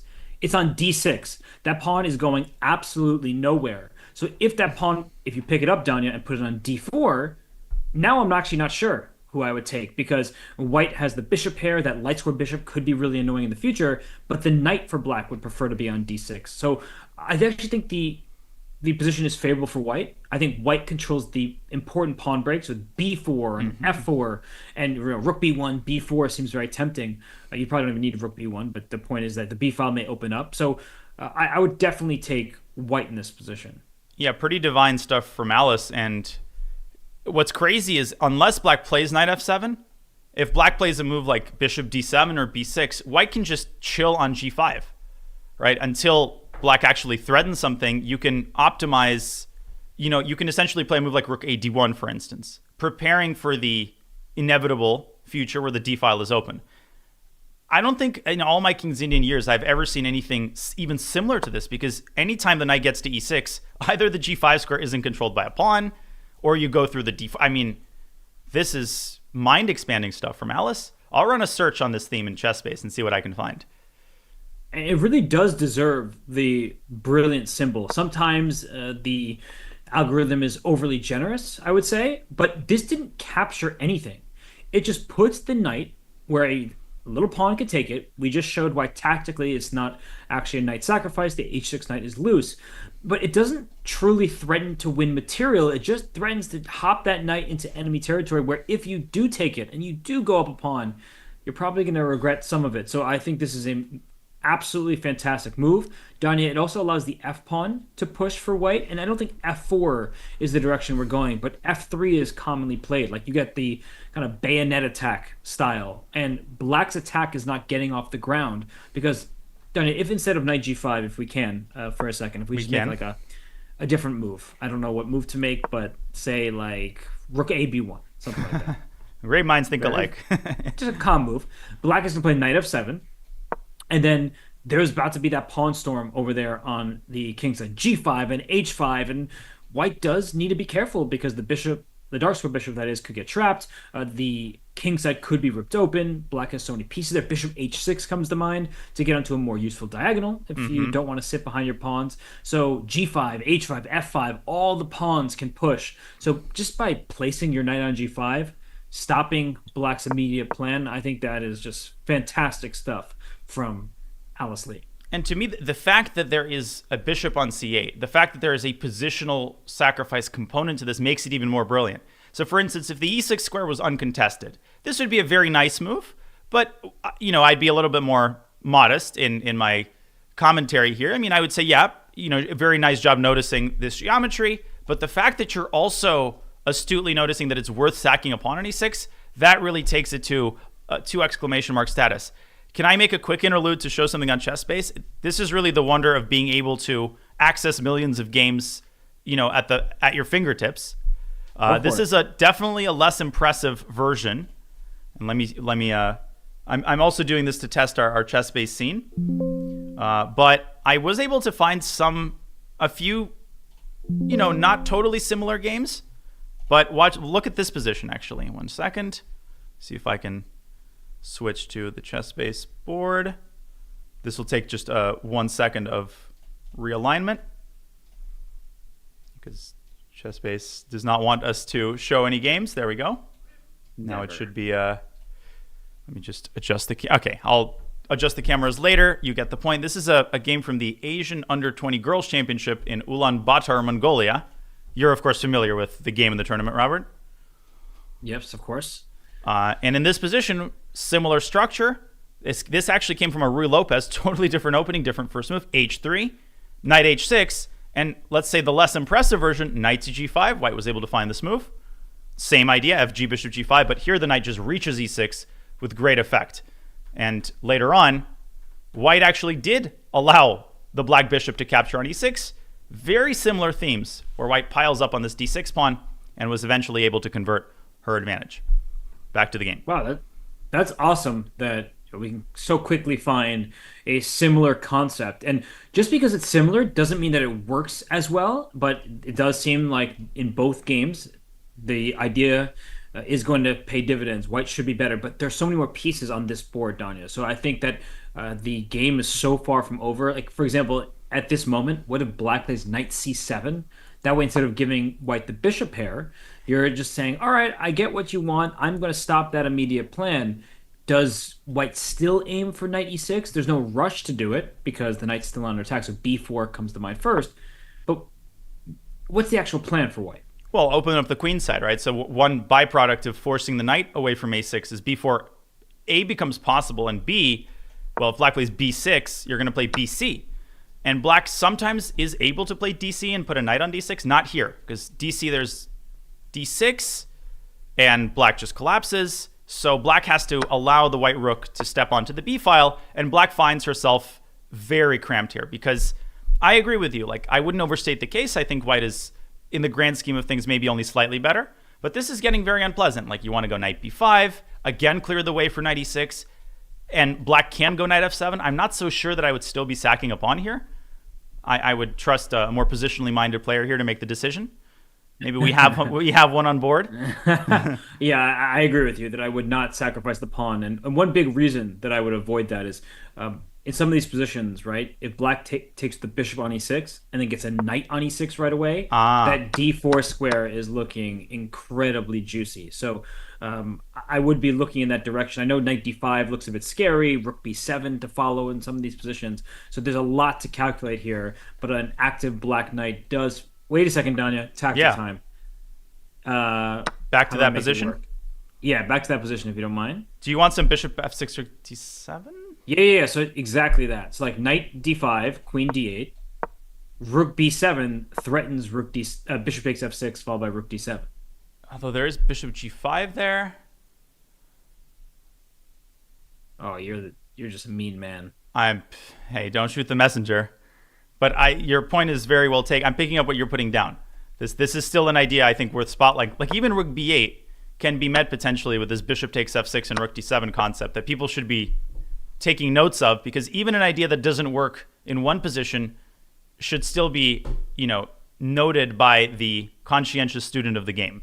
Because in a different position, if the white queen, let's say, were on c1 on a defended square, this would work a lot better. But here, unfortunately, this annoying little move that Hikaru in a Title Tuesday would, this move would just announce itself and dash your hopes instantly. But it's a beautiful idea. When you feel like you just uncorked just this in a marvelous tactical sequence, and then they refute it with a little move like that, bishop to g5, and to show everybody that queen takes d7, it wasn't a free rook. I'm not just giving my opponent all my pieces, but knight takes f6 was a fork that wins back the queen, and then there's another fork at the end of it. So it's as bad as it gets for black. Yeah, there's a gift at the end of the scavenger hunt. You get a little bit more candy. So I think the summary here is the knight g5 is a brilliant move. It's a move that puts tremendous pressure on black's position. But brilliant moves don't win games. And, unless this creates a huge psychological effect on Tatev and she collapses, the game continues, and the true chess professional has to take this in stride. Okay, knight g5, I take off my hat, but I try to find the lesser evil and, prove it, You're going to have to keep finding good moves because it takes more than that to kill a bull moose. I'm still just, thinking about that game that you showed us from Mongolia. You just are taking us across the world and that's what chess does. But that was a really good example and illustration of this 96 idea. I'm Dude, not sure. What's that? what the heck? Sorry, keep talking. I found this game. I can't believe I didn't show click on us. this. This is I from thought I did something 1977, and also a Kincaid. This is like much more similar. Is this like Alice Lee's Spirit double or something? Glenn Lambert in the 2400 apparently. Yeah. How have I not heard of this guy? Just a second. Let's go back to our chess-based scene. Okay, so we've seen the game from Mongolia. Now look at this one. Now look at this one. There we go. This is a position from 1977 British Championship. And it's not exactly the same, but it's similar. So white plays bishop g5, bishop h4, and knight g5. This is like 1-to-1. And knight b8, rook a d1, setting up knight e6, which is played, and then knight d5. And look at this, Robert. Your idea. Bishop takes f6 and bishop g4. I can't believe this. Wow. Actually, someone in my chat, Chickens, also mentioned this exact idea. So shout out to Chickens for finding that. This is nasty stuff. And oh, my lands. it's funny. People think you just know these games from memory, by the way. And it's making me laugh because you do know so many games. Sometimes Donnie and I will be messaging. He's like, oh, you remember that game between Capablanca and some player I haven't even heard of before? So you have that capability, which is why people believe that you knew all of these examples off the top of your head. I'm very flattered, but yeah, I will bust people's bubble. This is just me knowing how to monkey things in chess base. So I like doing this because I think it really hammers in one's understanding of a theme when you see more than one example. But honestly, it's stunning that you independently spotted this bishop f6 idea. And then there's a game which includes not just knight g5 in almost this exact position, but then that idea to follow. Really lovely stuff. Who knew that Glenn Shepard somewhere is smiling in his retirement home in Glenn Lambert is in his retirement home in like Leeds or wherever in Britain he lives, and hopefully giving us a shout out. What an idea, and what a find, 1977. So that's really cool to go down and look at the great predecessors of the game. Not all of them are world champions, but they come up with some great ideas. So, I'm just trying to think about this position because Tatev is on the clock. F takes g5 is out of the question. We talked about knight c7 as one way, though that does allow b4 immediately. Knight f7 just runs right into knight e6. So I guess my question for you, Danya, Tatev isn't really a King's Indian player, right? She's typically like a Nimzo, a Bogo player. I don't recall too many games of hers in the King's Indian. Do you think that Alice just has more experience or coming up with an idea like knight g5 that's going to be a bit of a shocker for Tatev? Yeah, something like that. Alice is a d4 player through and through. She's sort of classically trained, and she's still very much at home with these 96 ideas. For Tatev, she might be discovering some of this for the first time. She might be, still just like wondering, I played the King's Indian for the first time in 2 years, and I am on the receiving end of a move like this. Like, what kind of luck is that? But Tatev is an incredibly experienced player, probably along with Irina, the most experienced. She's versatile. She's good in many time controls, and she's underrated. She made that very clear yesterday. So I have no doubt that she will readjust. She's up on time right now. So really important not to overstate the case here and pretend like the game is over or something. Oh, far from. But I do think that moves like this can really just catch people off guard in a way that they can never recover from. I know from my own playing experience, there are times where the fact that I just wasn't even on my radar. Like sometimes you look at a position and you're like, okay, they could play one of these four moves, and I underestimate the strength of that move. But when someone plays a move like knight g5, a move that you just didn't even realize was, well, you realized it was legal, but you didn't realize that it could work out. I think sometimes you just can't recover from that. And I'm not saying that's true in this case. I'm just saying that there have been moments in chess history where the player sort of just is so kind of in awe of their opponent that it's game over at that point. But what Danya and I are saying is in this specific game, come on, look at the board. All the pieces are still on it. Not a single trade has happened. So the game goes on, and now it's up to Tatev to find a good continuation. So the second rapid game, I assume, will start on the hour. So we still got some time. Do we have any other games going right now? Let me check on that for you. In the Nope. Okay, great. So in the meantime, I'll mention that like Anatoly Karpov versus Tony Miles, one of the most famous examples of a player, as you said, unable to adjust and overcome by emotion. That game started e4 a6, and yes, this was a classical game, European Team Championship, I think. And Karpov, according to his teammate Garry Kasparov, was so mad that he would be on the end of this incredibly disrespectful move that he got outplayed. He lost. And it's not like e4 a6 black is losing, but Karpov was just like indignant. You're going to do this against me? And he just wasn't able to approach the position objectively. So different kind of situation, but shows you the power of manipulating your opponent's emotions with your moves. And what's funny about that is, you know how, well, what's his name? Ray Keane is like always annotating games and has done that for just decades. I think he was on the same team. So I remember reading at some point that he's like, I saw Karpov's face and he was just in like utter horror and shock. And as you said, he could never quite play a full game of chess. He was not objective after that point. So you're saying he was keenly aware of that incident? He was acutely and keenly. Very good. Okay, well, we're keenly aware of Tatev Abrahamian is keenly aware, that is, of the risk that her position has of collapsing after 96. It's a big moment, and she's been investing, some over 10 minutes now for sure? Yeah, wow, she's played very fast up to this point. She still has over an hour.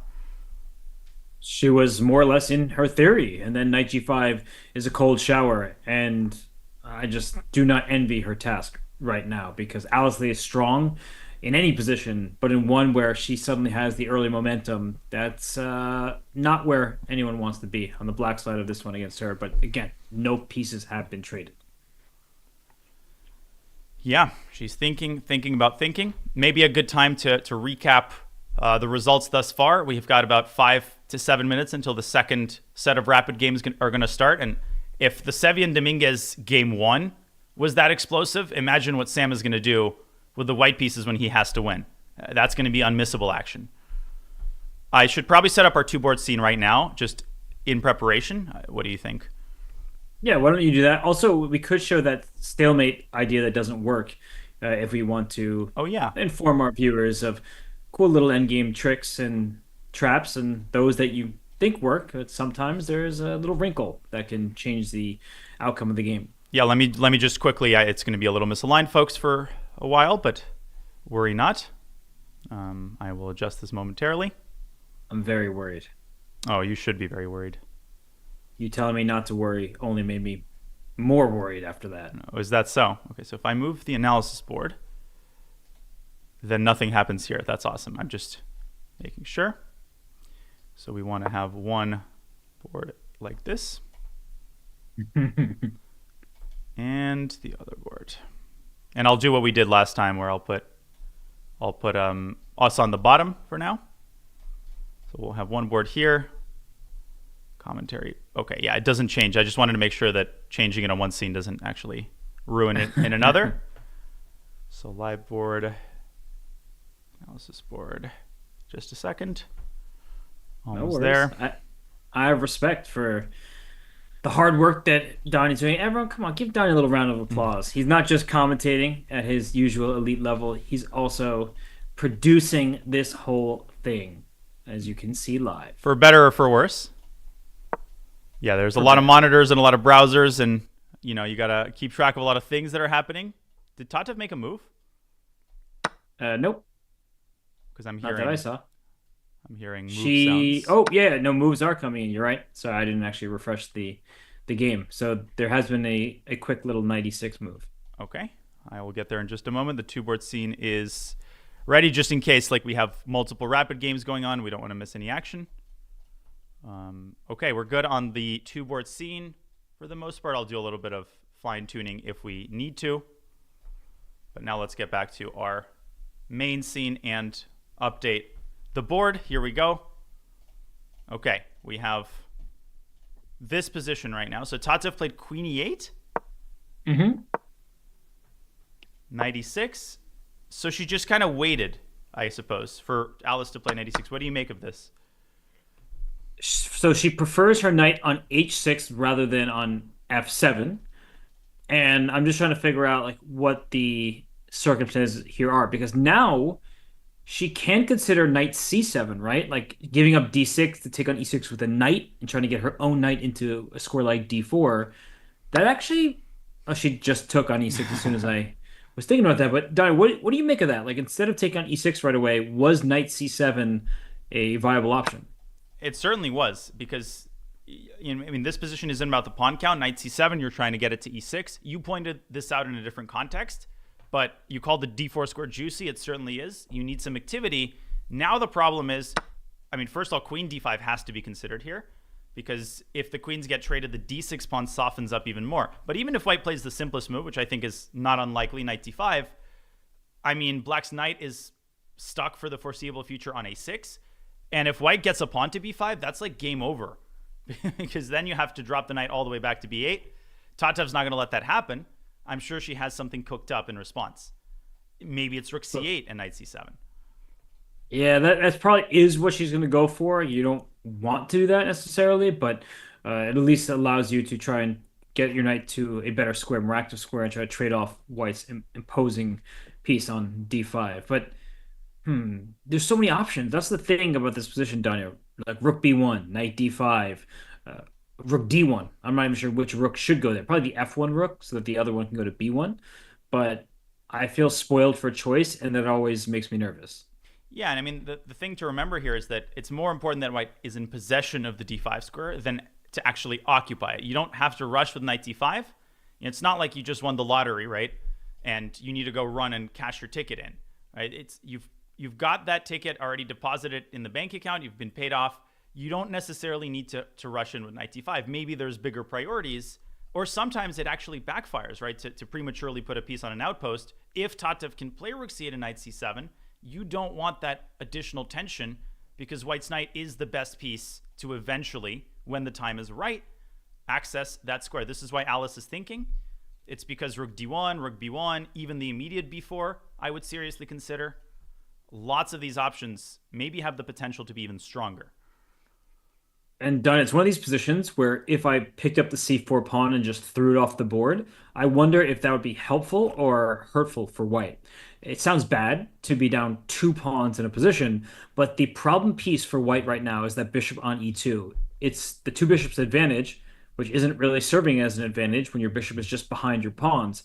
So if somehow you could, okay, b3 bishop takes c4 as a pin and win of the queen, but if they say the king was on h8, my point is just like what if the light square bishop was out of its current cage? Yeah. I mean, bishop d1, bishop a4. You get these ideas sometimes on the black side of the French, I suppose, where black goes like bishop d7, e8, h5. But obviously, that's a lot more realistic than it is here. I also just want to remind everybody of this idea that you initially pointed out, where white plays bishop takes f6 and bishop g4. Sometimes bishop takes f6 could just work as a deflection because I'm looking at this contact made between white's queen and black's knight. So if you look at the line like rook a d1, for instance, black probably plays rook d8, although I would seriously consider knight c7 here. If white plays knight d5 now, bishop takes f6 already very close to being a threat. If black plays knight f7, you have the exact idea from that Glenn Lambert game, like one for one. So bishop g5, I guess white just is dominating in the position after bishop takes e6 and Yep. taking back on d2. It has to be a huge advantage for white. Which is exactly what happened in that game. And then you just pile up on the d6 pawn.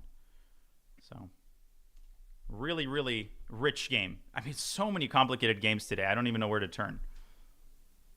I'm looking, turning my head to see if now that's the top of the hour, if we will have more games underway shortly. I think the answer will be yes, but this is a big battle between Alice Lee and Tatev Abrahamian, and I think Tatev, she's nowhere near losing, nothing of the sort, but I think she would also prefer to have the white pieces in this game.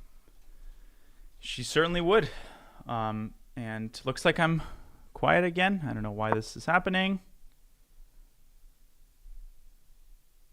Sound Yeah, I sound probably good to you, but I don't know. I feel like people, There's the nitpickier crowd. I don't know. Audio is good. No, I think that was a false alarm. What's not a false alarm is the threat against the d6 pawn. So Alice going rook d1, not rushing in with knight d5. And the rapid games must have started, right? It's 3:01. I don't see any yet, but I imagine that they should start soon. Okay. Let's pull this But up. okay.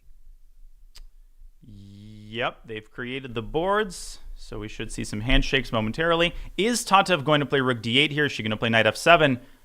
Or will the thought occur to her, maybe I should just give that d6 pawn up to eventually get this knight around to e6? That is what I think she should go for. Well, the reason why knight f7 wouldn't make that much sense to me is she could have played knight f7 instead of queen e8. So she essentially loses a tempo by playing in the order she did in the game. That's very true. But maybe she'll change her mind. She's Have you thought about perfectly she's perfectly capable of doing that, and she's certainly allowed to. So yeah, knight f7. Now all of these moves seem to make sense, but the biggest issue, I believe we're agreed about this, is that white is the one who's having the fun. b4 is going to be a pawn break, opening up the b file potentially, or just pushing forward to b5. I do feel like black struggles, and Tatev is the type of player who wants to play f5, Danya. That's like her style. Yesterday she played f4. that? Exactly what I was thinking. when it really wasn't needed, but this is the King's Indian. f5 is a completely normal looking idea, but I don't really know how to make it work. Yeah. It's just an unenviable situation. You play an opening that you don't usually play. You're expecting to catch your opponent off guard, and instead you're dealing with positional brilliance demonstrated in the first part of the game. I'll pull up the rapid games once they start. Maybe we can take this opportunity to show that stalemate tactic. What do you think? Let's do it. So this was the game. If we go back to I can keep this game up, but since it's a classical game, I think we've got time to refocus on the Dominguez-Sevian game. And yeah, I'll keep the Tatev game up on the live board for people's convenience or viewing pleasure. But take it away. Where did we have this idea? How did we reach it? It was somewhere with like a rook h4. I think. It was yeah. It was if queen d4 happened instead of, I think, queen e3, and then white went rook h4. That's right. Rook f2 check, king g1, which is an incredible move just in general, like walking into discovered checks. But there's rook f4 in this position, so that ruins the idea that we wanted to go for. But let's just go queen takes h4 for our fun, and let's not deliver a checkmate. Instead, take the queen, rook takes a2, bishop takes a2. So the reason why this position should be winning for white is that the black king is in a box, and if you took the g7 pawn off the board, this game would be a draw. So if black just said, you have a free pawn, all black needs to do is go king g7, king h8, king h7, king h8, stay there, and at some point when the white king goes up to g6, it will be a stalemate. And unfortunately, even if the bishop didn't exist for white, the h-pawn, king and h-pawn versus king in the corner, is just a draw. So the reason why white wins, Danya, and we can go forward with this, is the bishop can go out to, as soon as the king goes to h7, the bishop can go to, well, I think g5 you have to watch out for. Oh, g5 draws, doesn't it? That's actually a threat. Oh my god, I just fell asleep at the wheel here immediately. So g5 here, there's an peasant, and this pawn can be secured. But after king h7, subtly black creates this massive threat of g5, and en passant just gets you right into the wrong position, right? Wrong corner pawn. So white has to play either bishop b1 or bishop f7. But bishop f7 keeps the king in the box, so it's the clinical move. And right? So yeah, go on. So the white king just scoots up the board, just bring it all the way up. Just don't go to g6, obviously, with the king and stalemate. Why not, Robert? Oh, whoops. But that would be a draw by stalemate. But the king can instead, exactly as Danya is doing right now, keep going. So king e7, king f8, and then at the right moment, so maybe we could lose a tempo, bishop e8. Okay. Yeah, bishop wherever. Maybe I'm going the wrong way. Bishop a4. Sure. Wherever. Yeah, you get the point. You're doing the same thing. I just can't see what you're doing. Bishop e6. Yeah. Put the bishop on the diagonal. There we go. Oh, you're going that way. You're smarter than I am, because I was just going on the other diagonal. But this is, of course, that's not true. thing. But yeah, you're trying to get the same position with the other side to move. So let me just show what I just did there. We lost the tempo. which is usually a bad thing, right? That has a negative connotation, but it can be the most important thing. I want this position with black to move, because then black would have to move the g pawn, allow en passant, and allow checkmate. So what I did is I shuffled the bishop around, losing a tempo. And what a beautiful finale. Yeah, you did it on the g8 square. I was thinking of going to b1, so or that diagonal. So it's funny, same idea and how we get to it in a different way. But now the en passant leads it to me to checkmate. You just can't allow that g7 pawn to disappear unless white is getting a g pawn in return. It's funny that a lot of younger players, they panic in a situation where you need to make a waiting move. Like, they just don't know what to do. They're like, but what do I do? Just nothing. Just make a move. This is your idea. Forcing black to go g6. And it's not stalemate because hg simultaneously opens the path for the h-pawn move. Beautiful idea. Very good to know. Because if you break this down theoretically, you're like, well, white has the wrong pawns. Pawns capture diagonally. And that property is what secures victory. On that note, let's double check. And I think... Nope, false alarm. Unfortunately, the games still have not begun. No games, none that I see at least. Yeah. Is there a schedule for the rapid games, or is it just like, yeah, whenever you're back from lunch, Levon, you just set up the board and start? It says on their website that they start 2 p.m. local, which I assume was... It is 2:07 local. Right, so they should have started, but maybe there's some delay that means the games don't come in for a bit, but... Oh, that's never happened before. Yeah, I don't know. So I won't pretend to have the answer, but the game 2 for the losers bracket, the Rapids, should start relatively soon. Crazy. I mean, this game is going to be the subject of many recaps. I don't know how you recap this game in like 10 minutes. If you just do a run-of-the-mill, here were the games from the round, I'm going to hold the arrow key down. Like, somebody who's new to chess and sees this game, I could totally see them saying, I'm going to pick up something easier, like, I don't know, rocket science or, aeronautics or, organic chemistry. Because this game, if you just, like, click on a random moment, the chances that you, like, hit total chaos are very high. It was truly a ridiculous game. Some fantastic preparation from both sides, but... when it came down to it, Leonard Dominguez, he had more time in the reserves, and so Sam Seven could not keep pace on the clock and then couldn't keep pace on the board either.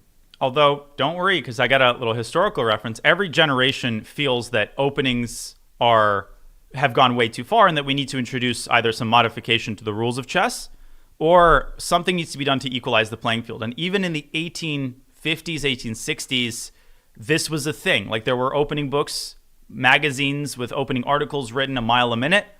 And when the time is right, I'll share a cool historical little article from Henry Bird, who, of course, is known for playing 1F4, the opening named after him. But he was raising the alarm about the overly advanced state of opening theory in like the 1870s. So I'll let you marinate on that. I was actually sharing that on my stream a few weeks ago. I'm marinating. I feel fully cooked, so thank you for that. And honestly, I do want to hear more of that story. So if the games don't commence, maybe you can share it in all its glory. Yeah, let me just quickly go to the St. Louis. Okay, yeah, no, the games actually have not begun. So I'm going to keep the Tatev game up. I don't think Tatev has made a move yet. So just a second. Got it here somewhere. All right, I'm just going to have to hunt down this article. So keep talking while I do that. Okay, I will talk about what I'm not sure, but 1, 2, 3, 4, 5, 6, 7, 8. Yeah. I do see the move F4, the bird's opening on the screen, and yeah, I see that. Tatev still thinking, and these games have not begun, so I wonder what that's all about, because the schedule is not being followed, and we'd like to follow a schedule. So I'm just saying nonsense, honestly. Not the schedule, the schedule, of course. You got to put people in the British mood, of course. Excuse me, the schedule. Yeah, this is a very big book that I'm trying to, it's like a needle in a haystack situation, because it's the City of London Chess Magazine. The full yearly bound volume from 1875 to 1876. You really do have a ton of random and rare books. I live for this. I mean, I love chess history. I know nobody knows this. This is a surprise to many people, but chess history is just so much more interesting than people realize. And when you read like chess material from the 1800s, you learn that not everything sounds like Heart of Darkness or, Jane Austen. Jane Austen's great, but, people's writing style in like the colloquial sense, in like describing chess openings, is much more modern, much more readable, and actually really, really funny. I just remember, Danya, when you were reading the diary of Samuel Pepys. Oh, very good. Okay. Yeah, I remember. I remember when you were reading that, and you would just like send me snippets, like you would just message them to me. So I have an appreciation for history, obviously, and we don't Oh, you always do? read the same stuff. Oh, yes, I didn't know that I do. either. It's surprising me with every sentence. Now, where is this thing? But I do enjoy receiving those messages because I can feel your enthusiasm through the text message. Yeah, I'm seeing some book reviews here. Synopsis of chess openings. A lot of opening books came out around that time. And of course, like I've looked everywhere, and it's going to be in like the last section that I check. But the games still haven't started, and Tatev still hasn't moved. So it looks like I have forever. I'm being asked if I can ask you to make videos on chess history. Yeah, I mean, obviously, like that has been in the works, and that has been a dream of mine for so long. The problem is to actually produce a video on chess history, you need like a video component. Like to fill 30 minutes of content, it takes like ridiculous amounts of preparation. So I'm just not sure how to go about that. And you know me, like you know that I'm a total perfectionist. So I won't produce such a video until like every word has been scripted and every slide and transition has been perfected. And unfortunately, that takes me ridiculous amounts of time given the other stuff that I do.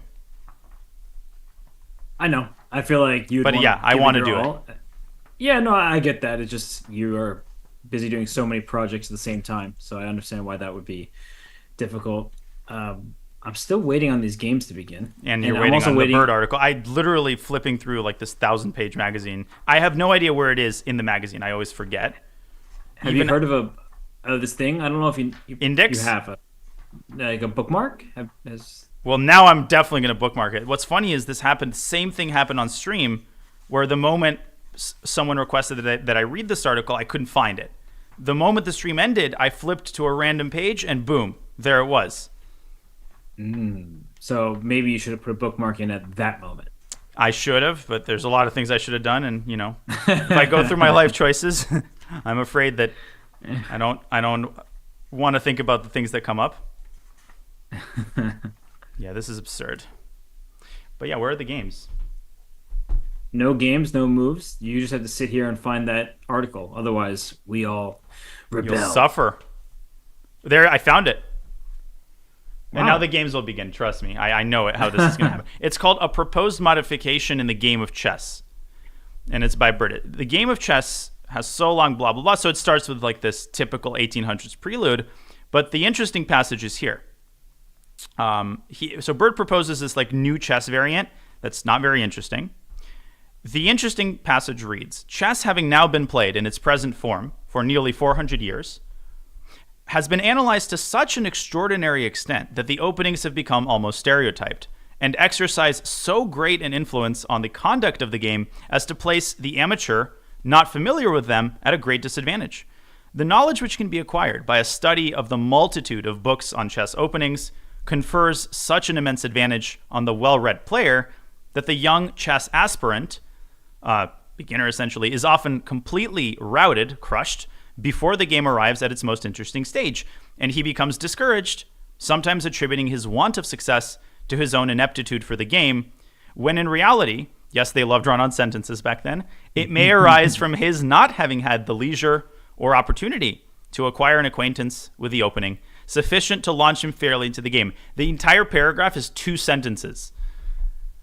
But this is 1875.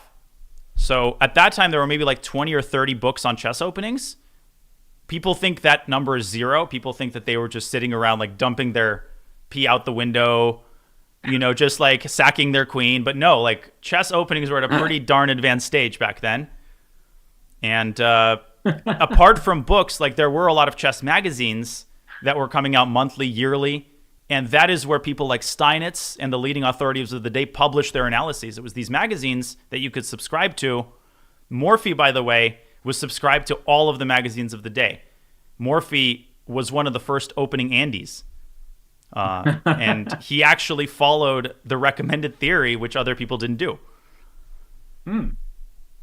That's that was awesome. I wasn't expecting to get all that from you, but I am glad that you found the page and could share that with us, especially because the games, I still don't see them. So, did I read the schedule incorrectly or what? The schedule read you incorrectly. That's I don't even know what that definitely true. means. I just agreed with it because it felt right.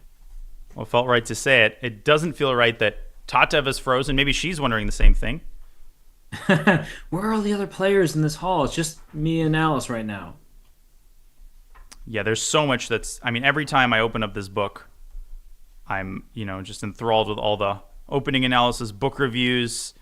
Like you get tournament reports of the day, and it's just absolutely fascinating. There's a lot yet to discover that I'll be sharing in due time.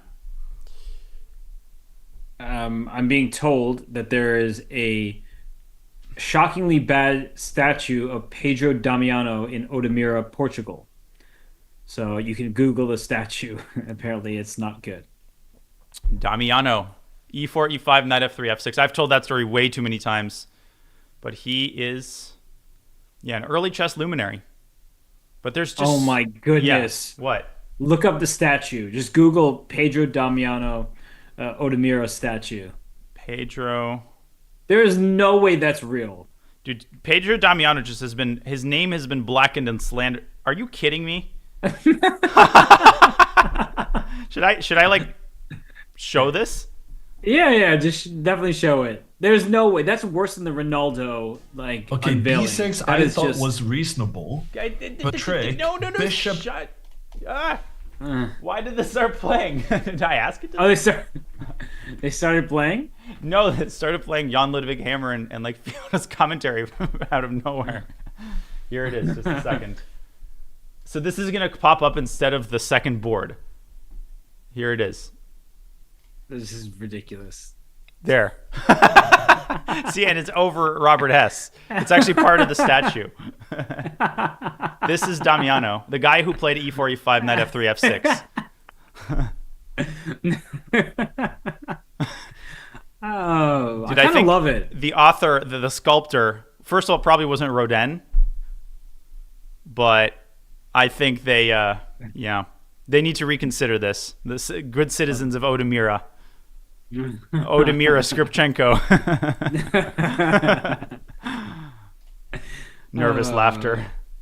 I'm getting messages in my chat. The mayor of Odemira just wrote an angry message. This was sent by someone's mom, and she's 84 and learned chess recently. So first of all, that's awesome. Great to hear that she just learned chess, 84 years young. And apparently it's 10 feet, this statue. Okay. I really needed to know. That was very crucial for me to know. That was super important, actually. You love chess history. Is that not a part of chess history? It most certainly is. I'm just, please take this Tatev game away from me. She's still thinking after Rook D. Well, she's down on time now. Wow. I mean, she's probably trying to figure out exactly what you said. Does she give up the D6 pawn? How does she fight forward? Is she going to be passive? And we know she does not like passive positions. She most certainly does not. And she also doesn't like the loser's bracket. So her back is against the wall here in the only remaining classical game.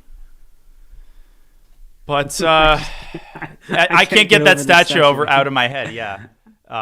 Also, like there's so many interesting tidbits in chess history. Like Damiano didn't actually think that the opening named after him was good. It's also not what Lenier Dominguez is going to play. I'm just going to put this on the board. This is called the Damiano. This is a smear campaign by Rui Lopez, who attributed the Damiano to him when in fact Damiano was the first to refute it. Similarly, the Lucena position has nothing to do with Lucena at all. It is unrelated. Lucena never talked about it. It was actually um, first mentioned by Alessandro Salvio, this Italian 17th century chess player. And it was a misattribution by some German, some ignorant German chess historian in the 19th century. He called it the Lucena position, and we refer to it that way to this day. You sent me that, right? I did. I remember you sending me a screenshot of that, a bunch of them. So it's cool to see you revealing the truth about that, because it's one of those moments where you're like, oh, they just got the name, it must be after that person. So it's cool to unearth these facts. Yeah, and there's a lot more yet to discover. People have to realize that I'm one person. I've been doing this chess thing for less than 5 years. And a lot of people ask, when is the history videos coming? When is the course coming out? When is this coming out? There's 24 hours in a day. And, hopefully I'll have many more productive years in the chess world. At some point, I'm going to dedicate myself to, some history content, because I can't help it. It's, too exciting. It even takes me away from Blitz. When I discover an interesting article, I put everything aside. Or an interesting statue.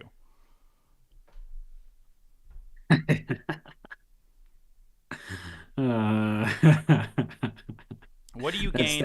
Someone asked on YouTube, what do you gain from a video that is perfect on release versus having one or two inaccuracies? It's not even about that. It's just okay, I make a series about the world champions. Talking for 30 minutes is very different from showing a chess game for 30 minutes, because it's you need to unearth a lot of research to make a podcast episode worth someone's while. So it's a full-time thing. I agree. I got you. I'm still surprised that the games are not showing. So yeah, that's bad. Just never gonna get them. That's bad. It's bad. It's a 23-minute delay. I mean, this isn't Charlotte Airport or something. It's you got to be on the ball, and you got to take the players away from the bar and sit them at the chessboard, because it's still early in the day. I just want to watch some chess. So I'm looking at Tatev's position, still the same, still no moves. No move. In the last 40 minutes, we haven't had any action. Yeah. I do understand why Tatev has paused for so long, because it's not a comfortable position, especially for a player with her style. And she's probably deliberating, as we talked about a lot yesterday, right? That sometimes strong players, they like to give up material to get activity. Right now, she's actually the one up material, but not enjoying her position very much. So, okay, well, we just All wait. Right. I'm I guess taking this opportunity to run to the bathroom. So once again, I leave you alone at the wheel, like the irresponsible co-captain that I am. But I shall be back in 30 seconds, and I'll keep this game up in case it begins. I am listening, though. Okay. Remember, don't you be naughty. Okay, I'll try to be nice. Danya is leaving, but he's still here. I see him. Go, Danya.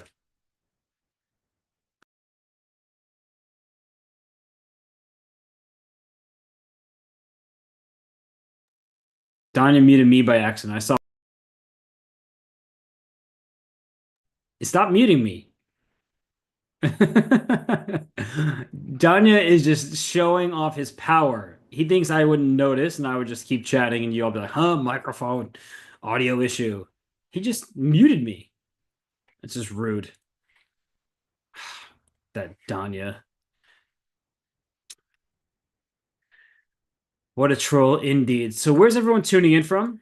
I know chess is a wonderful global game, so I'm curious where people are watching this from. This is the American Cup, but chess is the ultimate international game. I see a lot of people responding with a variety of places. Chicago, Milwaukee, Germany, Saudi Arabia, Norway. We've got Minnesota, Ohio, middle of the woods, Switzerland. If he muted Bach, we wouldn't notice. Come on. Benjamin's great. Oh, London. I know a thing or three about that city.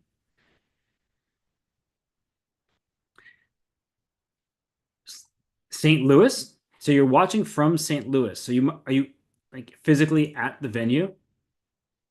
Behind me. There is a wall right behind me. So say India? Okay. You're welcome. I've also seen you just posting a lot of seemingly nonsensical messages, but I can say India because people are watching from India. In my walls. Has Behind anyone you. seen the show? Yeah, has anyone seen the show Cassandra on Netflix? I won't spoil it for anybody. Very creepy. Well, when I hear in the walls, I think the Babadook. Yeah. There's also, oh, what was that one called? I gotta look it up. I can't remember. Yes, still no games, by the way. I'm looking at the live feed from the broadcast, and this is bad. Yeah, this is bad. You don't want a 30-minute delay for no reason. You want the flow, right? When you think about people being busy, 2025 entertainment, you don't want an hour to go by with one game going where a player hasn't made a move and no action on the other boards. Yeah, Tatev it's is rough. still thinking. Dude, this might be the long. I mean, Alice Lee is like at the opera right now. She like watched The Marriage of Figaro, came back, and Tatev is still thinking. Levon loves opera, so that was a fun reference. I also saw an opera in Armenia, in Armenian. Didn't understand a word, but it was fun. Yeah, did you arrive to the opera in a Yerevan? Oh, good one. Oh, That's it. I That's all like you're that. gonna say. I like this. No, I'm just reading your chat for a second. Tournament director taking a pause for Danya historical content. Hmm. I wouldn't mind that. By the Yeah, time the game just starts, people are gonna be talking about us. I remember the old days when Danya and Robert used to commentate. Sorry, go on. I guess I am just confused because of the schedule on the website. And Tatev just moved, by the way. Oh, I mean, okay.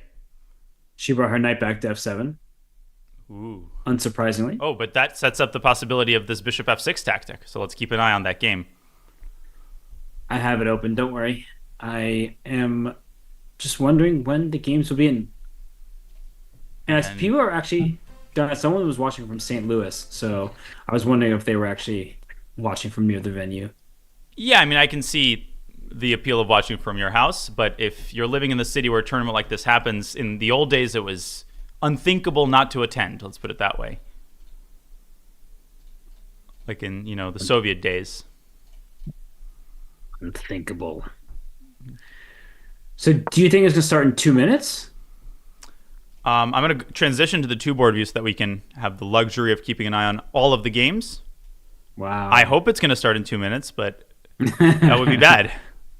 Because Yeah, especially because, sorry to interrupt you there, Yeah, Daniel, but please. especially because the type of position we have right above my head, like it's a really fascinating battle, and we both prefer White's position, but because the position is closed, it doesn't kind of leave room for tactical sequences. This is really going to be about who can outplay the other in the next Sorry. series. that was just reminding you of what's on my other tab. I apologize. I'm a troll. I'm a hopeless forgive troll. you. I'll forgive you just this once. But okay, yes. Where is the games here? Must begin soon. The games begin never. Yeah, I do need to move this to my other monitor actually, which means I probably will have to resize it, of course. Yep, of course. Sorry, folks. Just give me a moment here. Sometimes. Okay, what is going on here? Why did this just happen? I don't know. I'm also seeing everything on your stream, a few seconds behind. So Yeah, now there's two boards. Why does this happen? Now there's two boards that are both identical. more of the same.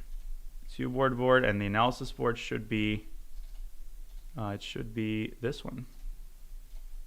And the game still hasn't started. The game still hasn't started. Well, you just got a 14-monther, so that's cool. Shavavladi, thank you so much. Thank you much. Two board and the two view. Exactly. Yeah. Danya, have you ever met John Nunn? I've probably seen him at a tournament. I don't think we've ever met or talked, unfortunately. I would have loved the honor of meeting him. That was Love to asked have in the my honor chat. of meeting him. Yeah, I have never met John Nunn. I feel like in passing potentially at some event, but never in a detailed conversation of any sort. I apologize for continuing to transform. The game has begun? The game. I see.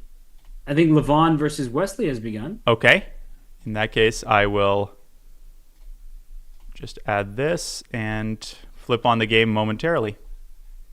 And Irina and Anna are also playing. So okay. We have games. We have games. We have games. Got it. Okay, just bear with me. Almost there. Okay, now I have the two boards set up because basically I had the same, rather than having each board on a different monitor. And the last game has begun as well, the one we want to watch. So do you want me to keep, which game do you want me to keep on the second board? I don't know. There's action happening very quickly in the Sevian Dominguez game. So are they going to do another 25 moves of theory? And then there's going to be a Black Knight on D1 this time? There's like so much going on here. It's hard to produce your own show.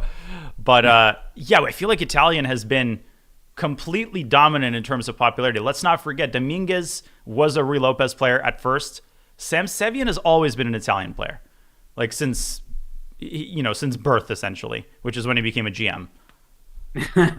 So, yeah, two Italian experts. Incredible. I think we can go away from the Tatev game for now against Alice Lee, just because the other games are quicker. Which one should I put on? Maybe Irina?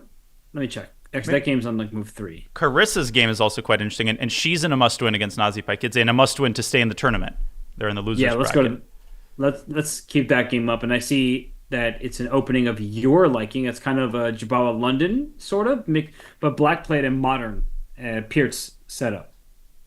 Yeah, I mean, and actually White could have played e4, which is kind of weird that White didn't play e4, because usually that's the whole point. You kind of force Black to play d5.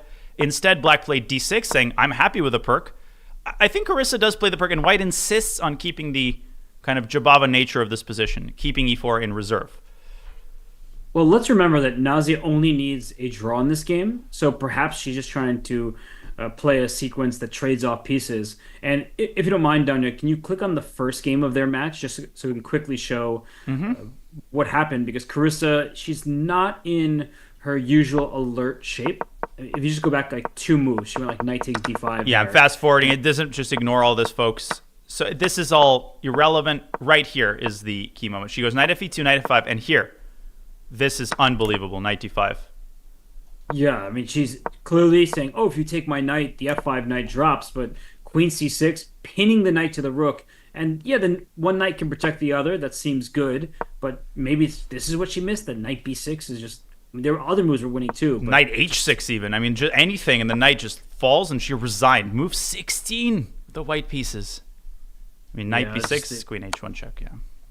The rook on h1 is hanging with check to boot, and that would end the game in Black's favor. So a quick win for Nazi, and Carissa needs a win with Black. And Danya, yesterday against Tatev, she got her bishop on g7 trapped. Is this the type of position you'd want from the Black side in a must-win? I mean, what people forget about must-win situations is it's not enough to get an unbalanced position. A lost position is also unbalanced. Yeah, like your opponent is winning and you're not. But you want... It's okay to play something dubious, but you can't give your opponent all the fun. And I'm a little bit worried here that if Nazi just plays this coffee house style, bishop h6, h4, h5, we might get that type of unbalanced game. Nazi might not even have to play e4. No. And bishop h6, trading off the bishop, seems like a good strategy. The one thing going for Carissa, she's up on time. Yeah, it also occurred to me that I wish I didn't have this thought, but the board that's on the right side for the viewers is actually on the left side for me. It doesn't matter. I think it's just really funny. And the right board features Sevian versus Dominguez. Sam Sevian is in Carissa's shoes, but he's got that small advantage of having the white pieces. Has it helped him, in your opinion, thus far? I think Lanier is very comfortable in the Black side of these positions. We've seen it at the highest levels. You can name all the top players, and anyone over 2,700, Vidit, Duda, Hikaru, it doesn't matter who you name, they've played this position. So that's the problem with playing Dominguez, somebody who is a second, as we mentioned, a trainer for Veselin Topalov, and also a trainer for Fabiano Caruana, and a 27 peak 60 player himself. So how do you beat Dominguez? It's really a tall order, and I know some people they've been able to get it done though. Wouldn't know any names. I don't know who you're talking about. Depends on the format, I guess. But Hikaru Nakamura was the star yesterday. Yeah, it feels like Dominguez probably analyzed this for the first time in like 1991 at a training camp with like Julio Becerra. And that's borne out by the speed with which he just inched his king up. The translated or rotated bong cloud, as someone would call it. And I've actually seen this idea before, Robert, where the king goes up to g7, the knight moves back, and black plays this very King's Indian style. Yes, you're getting f5 in, opening up that rook on f8. I mean, look at that bishop on g3. It's not going anywhere. This is not quite Winter Capablanca, but you see that that bishop on g3 doesn't have the brightest future. And black can even play knight h5 in some positions. I like what you're saying, knight h7. And whoa, above my head, Danya, I see in the red board, a6 given a question mark. That seems incredibly harsh. Like, why would that move be so bad that it gets a question mark? Honestly, that's the computer just punching down and dunking on Carissa, who's doing her best to mix things up and get the attack started. She's going to play b5 here. So Nazi, she does transition back to sort of the standard approach. She plays e4. And obviously, Robert, b5 threatens b4. Just saying that before she plays b5. And before you kick me from the show. No, I will not do that. I was actually looking what the suggested move was, but instead of a6, then if you don't mind going just like that one turn back. Yeah. The reason the engine gives it a question mark is instead of a6, b5 right away is recommended. Are you kidding me? Like, oh, you're going to give someone a question mark for not sacrificing a pawn for no clear reason? Yeah, just open up files that you can't access in like the next 5 moves. Like, okay, great. And what, knight e4 is just a 1-move threat there. Totally normal to play a6 here. That's what you do in a perk. Now, I never know from the white side when to play e5. There's also a very common idea where black actually meets e5 with b4. You see this in the Najdorf. You see this, of course, in these types of structures. And in such situations, it really pays off to have the white king on b1. Though that's from the mindset of playing for a win. Like, it pays off because you'll get an advantage. e5 feels like a strong move here, Danya, because like trading pieces, if d takes e5, d takes e5, you're super happy to get the queens off the board. So for Nazi, I would recommend pushing that pawn forward in the center. This is where Carissa thrives. She thrives in non-theoretical tactical positions, right? If both of these boxes are checked, she's terrifying to face. Yesterday against Tatev, she went into mainstream Sicilians, and Tatev took her to school in the playoff. But here she's managed to make things non-theoretical. I think Carissa's feeling pretty comfortable here. We'll see how Nazi handles the situation. Bishop d3 comes to mind. a3, generally a move you want to avoid because it creates a hook. And another move that you generally don't see is rook a1 to c1 in the Italian. No, and I see a request. It's up to you, Danya, to put on the evaluation bar on the apologize. 7 Dominguez game. I think that would be helpful for everybody. And no apologies needed. I think we don't need a huge assessment to know that Dominguez is happy, because look at his time. He has more time than he started with. Yeah, and rook c1 is, if that move would have been played instantly, you immediately say this is home cooking, deep preparation. When Sevian takes 5 minutes, you begin to think that he's not entirely sure what to do. Dominguez yesterday with the white pieces against Hikaru, we were criticizing his choice to play a5 in a similar type of structure. He should have played b4. How do you explain rook c1? What is Sevian preparing for? That question was asked on my channel as well. Like, how does one identify the correct plans in the Italian? Is rook e1, knight f1, knight e3 good? Is there no choice except to memorize many positions? And no, I don't think it's about memorizing every position. It's about understanding the moment, and every single move, it changes the nature of a position, right? The nuances are essential. And you're pointing to d4, right? It's rook c1 already might have hinted at that move. Now the knight left c6, d4 becomes even more tempting. The problem with d4 in some of these positions, Danya, is that e4 becomes loose. And also, if black ever decides to push g5 to g4 at the right moment, the d4 pawn may drop. When you put a rook on a closed file, one way to parse that at a grandmaster levels, you expect that file to open up in the near future. And I think that's what Sevian was doing. I know we don't have an analysis support, so I'll be very quick here. I think, first of all, g4, very important for people to realize it doesn't work because of d takes e5. But what Sevian is doing is he's discouraging Dominguez from ever taking on d4. Here we see the idea borne out beautifully. The rook opens up. It's not the end of the world for black, but tactics like the center fork trick are now out of the question because of the possibility of taking on c7. Again, let's get back to the live board. Dominguez completely sidestepping any of that, and the rook remains kind of a dummy for now.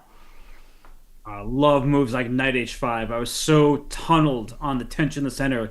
Isn't d takes e5 a free pawn? Lenier says, you know what? You can have that pawn as long as I get rid of the dark square bishop. Daniel, I believe he feels right at home because there's a pretty straightforward line. Like d takes e5, the knight will take on g3. And after the pawn takes back, sure, white is winning the e5 pawn, but black is happy to step his queen up to d6. Oh, yeah. Tons of pressure, and the bishop on a7 is the real winner of those trades. The knight coming, it's like the zombies slowly but surely getting out of their graves, preparing to embark on a meal. And that meal in this case might be white's king. Lenier is doing great. It is an extended rapid time control. We're used to 15 plus 10. We're used to 10 plus 2. But this is 25 minutes per game with a 10-second increment. So you do have time to pause and try to redirect the situation. That's what Sam Sevian will have to do. We can put on the other two boards, Robert. Is it time for a little switcheroo? Let's do it. So on the left side of your screen, ladies and gentlemen, you are about to see Irina's game come up. And as Zatonsky in a must-win, there Lenier takes on g3. Great call. And on that note, let's put on another Italian. What a big surprise. Although this game is very different on the blue board from what we just saw. There's a weird pawn on b4. The a5 pawn is also targeted by black's queen. Donna, at first glance, I like Wesley's position. It feels like black is more likely to go wrong in the near future, but b5 is not going wrong. What do you make of that move? See, this is just a crazy moment because I was looking over at, for the viewers, it'll be your left, at the orange board, and I was about to remark on how Irina played b5 on the second move. And I was like, apparently that's called the Spassky variation. Just as I was thinking that Levon plays b5 on the other board. Yeah, sorry, you mentioned Spassky, and of course my mind went to the recent news and what a legend Boris was, both on and off the board. But yeah, b5, Levon Aronian, the legend in his own right, finding these moves, encouraging his opponent to take en passant, but the queen recaptures, and that black queen on b6, it protects all of the loose pawns and has some aggressive intentions of its own. The f2 pawn at some point could be tender. I like that move. I mean, Wesley shies away from rook takes b4. Instead, he does take en passant, which of course is forced, as we know. You've seen my photo with Spassky, right? Yeah. So I won't show it for like the millionth time, but definitely a titan of chess. We wish him the very best in chess heaven. And is Levon going to be in over the board heaven after queen takes b6? Because he develops pressure on c2. If the knight leaves f3, suddenly bishop h4 puts 3 attackers at once on the f2 pawn, and you can resign. Like, look at that. Takes, knight d2, bishop h4, goodbye. And I feel like my lack of understanding was on full display there. It was an irregular pawn structure with double B pawns like that, but Levon, he decided to strike at the right moment, and I'm starting to like his position, Donnie. That c2 pawn, it's an eyesore, and if the white knight could very quickly gallop on over to c4, I might be singing a different tune, but that takes quite a while, and I feel like the f2 weakness, as you keep talking about, that's really the storyline there. If only the knight would come to c4. If I were a rich man. Okay, gotta be careful or I'll break into song, even though that's not our tradition. But let's see if Wesley fiddles around with that c2 pawn and maybe tries to inch it forward to c3. Queen to d2 is the computer suggestion here. Just saying, I've got my priorities. My priority is to eradicate the backward pawn. So queen d2, a5, and then c3. But that's not easy to play in a rapid game because you're basically granting black a pass pawn in the event of a trade. I'm trying not to make moves on the board because, I know people like to see the live position in faster time controls. Yeah, I appreciate that, and I appreciate what you're saying. The A pawn can be very strong for black. I don't like the bishop on f6. That's the one bit of really good news for Wesley So, is that the bishop on f6, it's not going to have the easiest time finding an open diagonal unless black plays d5 and tries to get the bishop, say, to c5. But as soon as you touch that d6 pawn down here, we were talking about this quite a bit yesterday in the game between Dominguez and Hikaru, that pushing the d pawn weakens your e5 pawn. So it's not actually something that black can get away with that easily. Yes, Hikamura Nakaru will tell you. He skirted the edges of disaster yesterday against Dominguez, who maybe could have punished him for playing that premature d5. What we might see the bishop do is retreat to d8 at some point, A, to protect the pawn on a5, and B, to set up a potential battery in cooperation with the queen. But first things first, you need to defend the a5 pawn. And I like Levant's what position. a move. Lovely move, rook c5, Robert. It's almost like we're in a Sicilian now. You know what I'm talking about? Where like some of these positions, with this kind of pawn structure from a Najdorf. Yep. And now the doubling of the rooks in the C file aims at that tiny backward pawn on C2. So C3, you mentioned that idea earlier, Danya. I think it looks unappealing, even if it does work out. It's not the easiest decision to be made here. And he plays it as soon as I said that. He plays it because this was his last chance to play it. If black had doubled on the c file, that's it. You're saddled with that pawn forever. But I think Levant's going to take.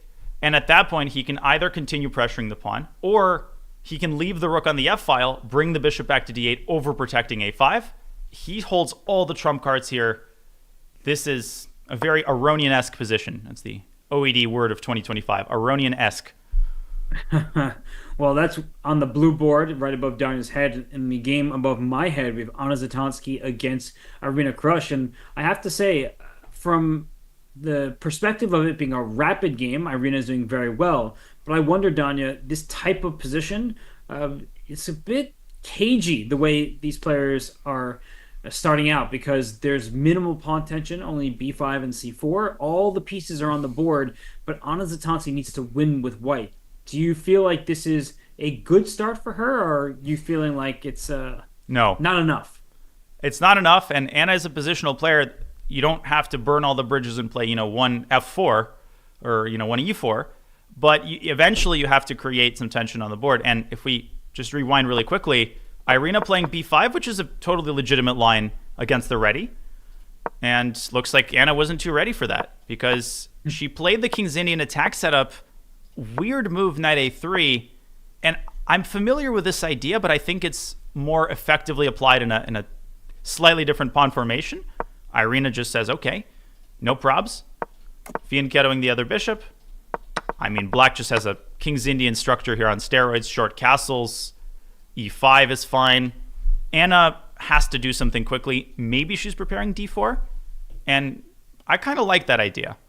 Although, d4 might allow some shenanigans with knight takes c4 at some point. I was thinking the same, wondering about that. And Danya, I'm going to have to take our attention away from Wesley Please. and Levant, because that position is quiet for the moment, to Sevian against Dominguez, because I see a white knight on f7, and black Dominguez, he is doing very well. That move was given a question mark. I think it's harsh because Sam needs to win the game. So it's a draw is the equivalent of a loss. He gets eliminated from the American Cup. He's going for it, Danya, but black can even just take that thing on f7 or take on g3. Well, what Sevian is doing is he's forcing his opponent to make a decision, which is great in a faster time control game, but you have to mix things up. And on the previous turn, my inclination would have been knight d to f3, and after g4, I would have been kicked out of the American Cup. Not that I was invited in the first place. So that would have lost a piece, I believe, right? Knight f3, g4. I'll just show this very quickly for our newer viewers. Both knights are hanging as the pawn very ably replaces the queen. I totally understand this decision from Sevian. I totally get it. Sorry, I sound like someone speed racing out there. I get Sevian's decision for sure. Maybe he missed after knight d2 to f3 that g4 first instead of a queen trade, because a queen trade would have favored white there. But regardless, he is in trouble. He's going for it. Dominguez is doing the right thing. He's pausing because rook takes f7. You get two pieces for the rook. Black has to be objectively better, but the king may be in harm's way. And instead, he may play queen takes g3. Now, Danya, the bishop on a7. Such a monster. It's a sniper all the way from the queen side. And I feel like that would make it a very tricky battle. Well, and the most important, bishop cannot be interfered with, right? Because the entire diagonal, very often you expose yourself to these interference tactics. White has nothing, even hypothetically, to put on this diagonal. So queen takes g3, I thought at first, is very strongly met with queen h5. But in that position, can black just calmly move the knight back to g8, threatening to bring the bishop out to g4? I'll put this on the board. What do you think of that? Looks pretty good to my eyes. And knight g8 stops the threat of mate on h6, and black just gets to develop, and the knight can't move because f2. And he's taken. But he's taken on f7, and the engine is going back and forth. They can't decide what it wants. Black, I think, is still very much in the driver's seat, though. I think this is a very logical decision from Linear. He knows that he should be better because this was stemming from his theory, and he has a knight. Oh, sorry, not a knight. He's got 2 bishops for a rook and 2 pawns, but the pawns can't get going just yet. You need the queens to come off the board, but unfortunately you don't have time for that because if you move your knight from d2 trying to offer a queen trade, the g3 pawn is hanging. Yeah, the computer choice was queen takes g3, but again, I always caution people, the depth is low, and as the engine ponders this position, it realizes that black's advantage is still quite significant.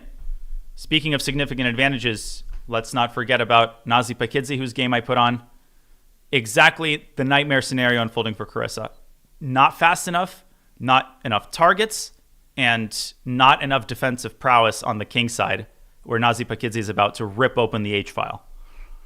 And let's give some credit to Nazi, because if you go back after knight d5 was played by white, it's a pawn sacrifice. This isn't an idea you play lightly. Knight d5, and he's given an exclamation point. The whole idea is after knight takes d5 from black, pawn takes d5, bishop takes d5. That looks like a healthy extra pawn for black. Yes, b4 can be captured, but that's irrelevant to the position. h4, h5, hg. I see you showing that all. That the queen will land on h6 with the rook on h1 behind it, and it's going to be checkmate. That's a healthy extra king that white is going to have. And this is one of the oldest, this is what people learn on like day 3 of learning chess or day 1 of learning attacking strategy. This is the classic meat and potatoes attack. Bishop h6 to immobilize the fianchettoed bishop, run the h pawn up the board, and I think most people in the chat know knight h5 is met with an exchange sack on h5. This is out of control for Carissa. She's going to try to mix things up. She's probably, after queen takes h6, is she going to play knight g4? I don't think that helps because queen g5 seems to have a double attack with h5 to follow. So, yeah, Danya, I'm not really seeing how Carissa is going to get out of this. I mean, I would... Yeah, king h8, maybe not fast enough. I think she will play knight g4. And by the way, Nazi is briefly considering, I think, whether to first take on f6 with check. I wouldn't. But even queen h6, knight g4, queen back to d2, if you want to be materialistic, is not all that appealing for black either. Right, because black can play h5 there to make sure that white can't do it, but then you may let the white queen slither in later. So I actually didn't realize the f2 pawn was hanging down. I said queen g5 is a double attack, like, white just has everything going for her, but I missed knight takes f2. Thank you for being honest, and, one of the many commentator qualities that I admire and have learned from is, when you make a mistake, people aren't signing in to hear, a voice rattling off engine lines. This is what the players go through, right? The process of discovering the position. I will never forget that Magnus Hikaru moment, right? With the bishop blunder. Go look that up after the show. That was epic. People are like, what do I type in? How do I look that up? Figure it out. They can find it. You know what's funny though, Danya? Now that we're here, queen g5, knight takes f2, which I didn't see. Can white just play h5? I do feel like the black king is in a whole world of trouble. I don't know. What makes you come to that conclusion? Yeah, let's put this on the board. Just to be clear, Nazi is thinking after knight g4. And h5 you want to call. But maybe f6 and then g5. Ooh, that's nice. Wait, f6, queen h4? Okay, Z's. But I can actually even take on d3 maybe and go g5. You don't care about the material. So knight takes h1 to show everybody. I was just going to go h6, g6, and not taking the knight back, and I was going to go for the black king. And you have the black king immediately. The king gets kebabbed. But knight takes d3, again, I mentioned the king being on b1. A lot of people struggle to understand how valuable of an asset that is, and it pays dividends in so many different positions. So instead of h5, maybe white can start by eliminating the pawn on e7. And then if king h8, there's some queen sack action after h5. Oh, nice. How do you like them apples? A queen takes e7 and a queen sack in both directions. Yeah, this is complicated, and that's what Carissa wants. So maybe in this position I can play like knight takes g6. Maybe this is simpler. She's gone queen d2? She got scared, and I can completely understand why. I mean, these sequences, when you only need a draw, Danya, you're like, let me just play the safe move. Let me bring my queen back. Don't allow a fork. And she wasn't going to spend all of her time calculating. Because, Danya, if she did spend another 5 minutes before play queen g5 instead, well, she would be 7 minutes to 15. That's not the territory you want to be in either. I don't know if I've got the Stanford connection with Carissa, but I feel like she's going to go e6. The actual reason queen d2 is a mistake is because it hands the tempo to black, and black can perhaps temporarily buy herself some time with h7, h5. I get there before you get there. My territory, my pawn, my square. Well, I like your e6 move as well. I think it's just kicking the knight out from d5. And maybe something worth highlighting is that the knight capturing on b4 is not good. It seems like a free pawn, but your knight has no more squares to go to from there. a5 traps it on b4. Absolutely classic vintage theme. This position is not about pawns. As we saw, it's not even about the rook. So queen g5 would have pressed black back against the wall, but totally understandable, right? 12 minutes on the clock. Nazi only needs a draw, and white still holds all of the assets here as long as she can avoid these one-move blunders such as knight takes b4. And Carissa, she plays the immediate h5. Okay, logical. We knew that's what she was going for. She wanted to close down that side of the board. But the downside of playing with like h5 is that if that knight on g4 ever leaves, queen h6 is actually just right into the heart of the enemy position. So it's scary to allow that. Precisely. Also, precisely, yes. The g5 square is tender, and you don't have an h6 move to kick a piece from there. So knight g5 right now definitely comes to mind. But Robert, with full due respect, we're missing some action in my board, so can we switch a little bit faster? Yeah, let's go to the Wesley game if you find something happening there. And, okay, Irina's game I'm keeping an eye on as well. I think the Wesley game is undergoing some changes and transformations. Fiona. It's the classical. It's unbelievable how accurately. Yeah. Have you ever done it to Wesley's face before? I'm too ashamed. I would never be able to do that. I did a Yasser impression of Yasser's face. Well, not quite, because I was streaming and Yasser specifically requested it and complimented me, and I was very red because anybody who knows me personally knows how much, in what kind of reverence I hold all of these players. So I couldn't bring myself to do it to their face. That makes sense. I mean, I know how much respect you have for all of these top players, so it's all done in good faith and out of respect, but you really are incredible at that one. And I appreciate it. You brought up the Wesley board above my head. Are pieces just getting hoovered off here? It's going to be a draw, or does white hold out some hope because of the better pawn structure? I'm still counting the pawns, sorry. 1, 2, 3, 4, 5. 1, 2, 3. Okay, pawn count equal. I actually would be more partial to black's position here. Okay. Because of the d3 pawn being backward. I don't like the bishop, but I like the fact that I'm hitting your pawn on d3 and asking you how you're going to defend it.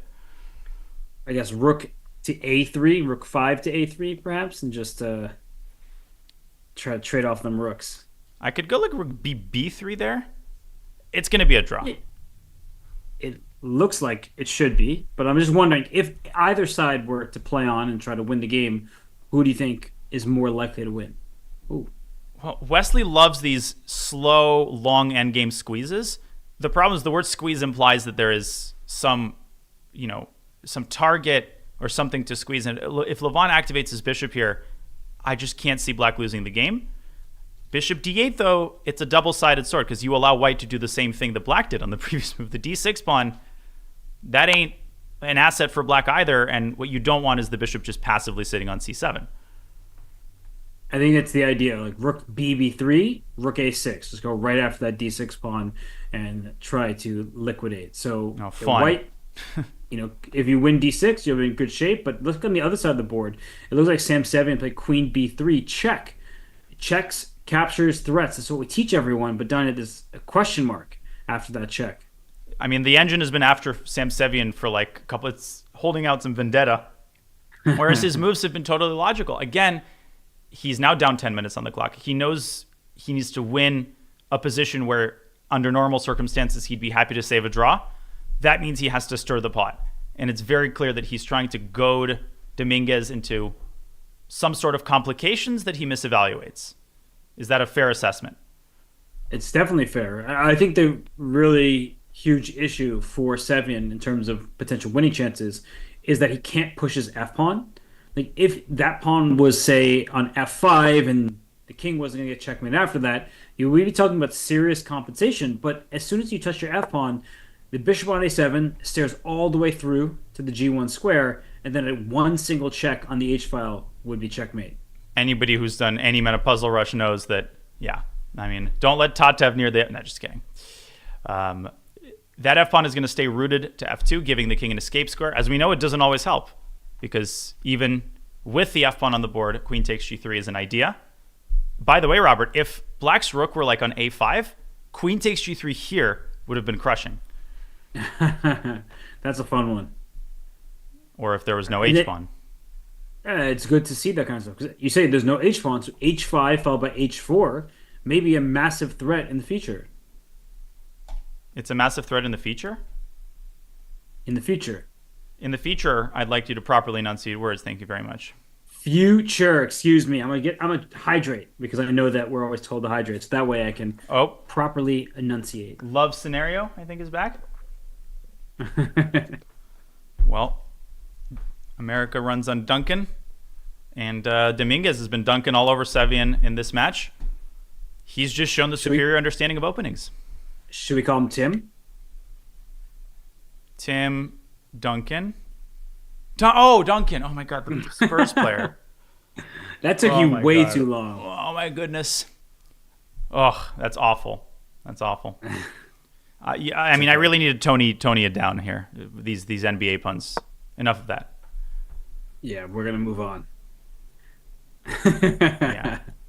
Okay, so queen c6. Lenier moves off of the d file.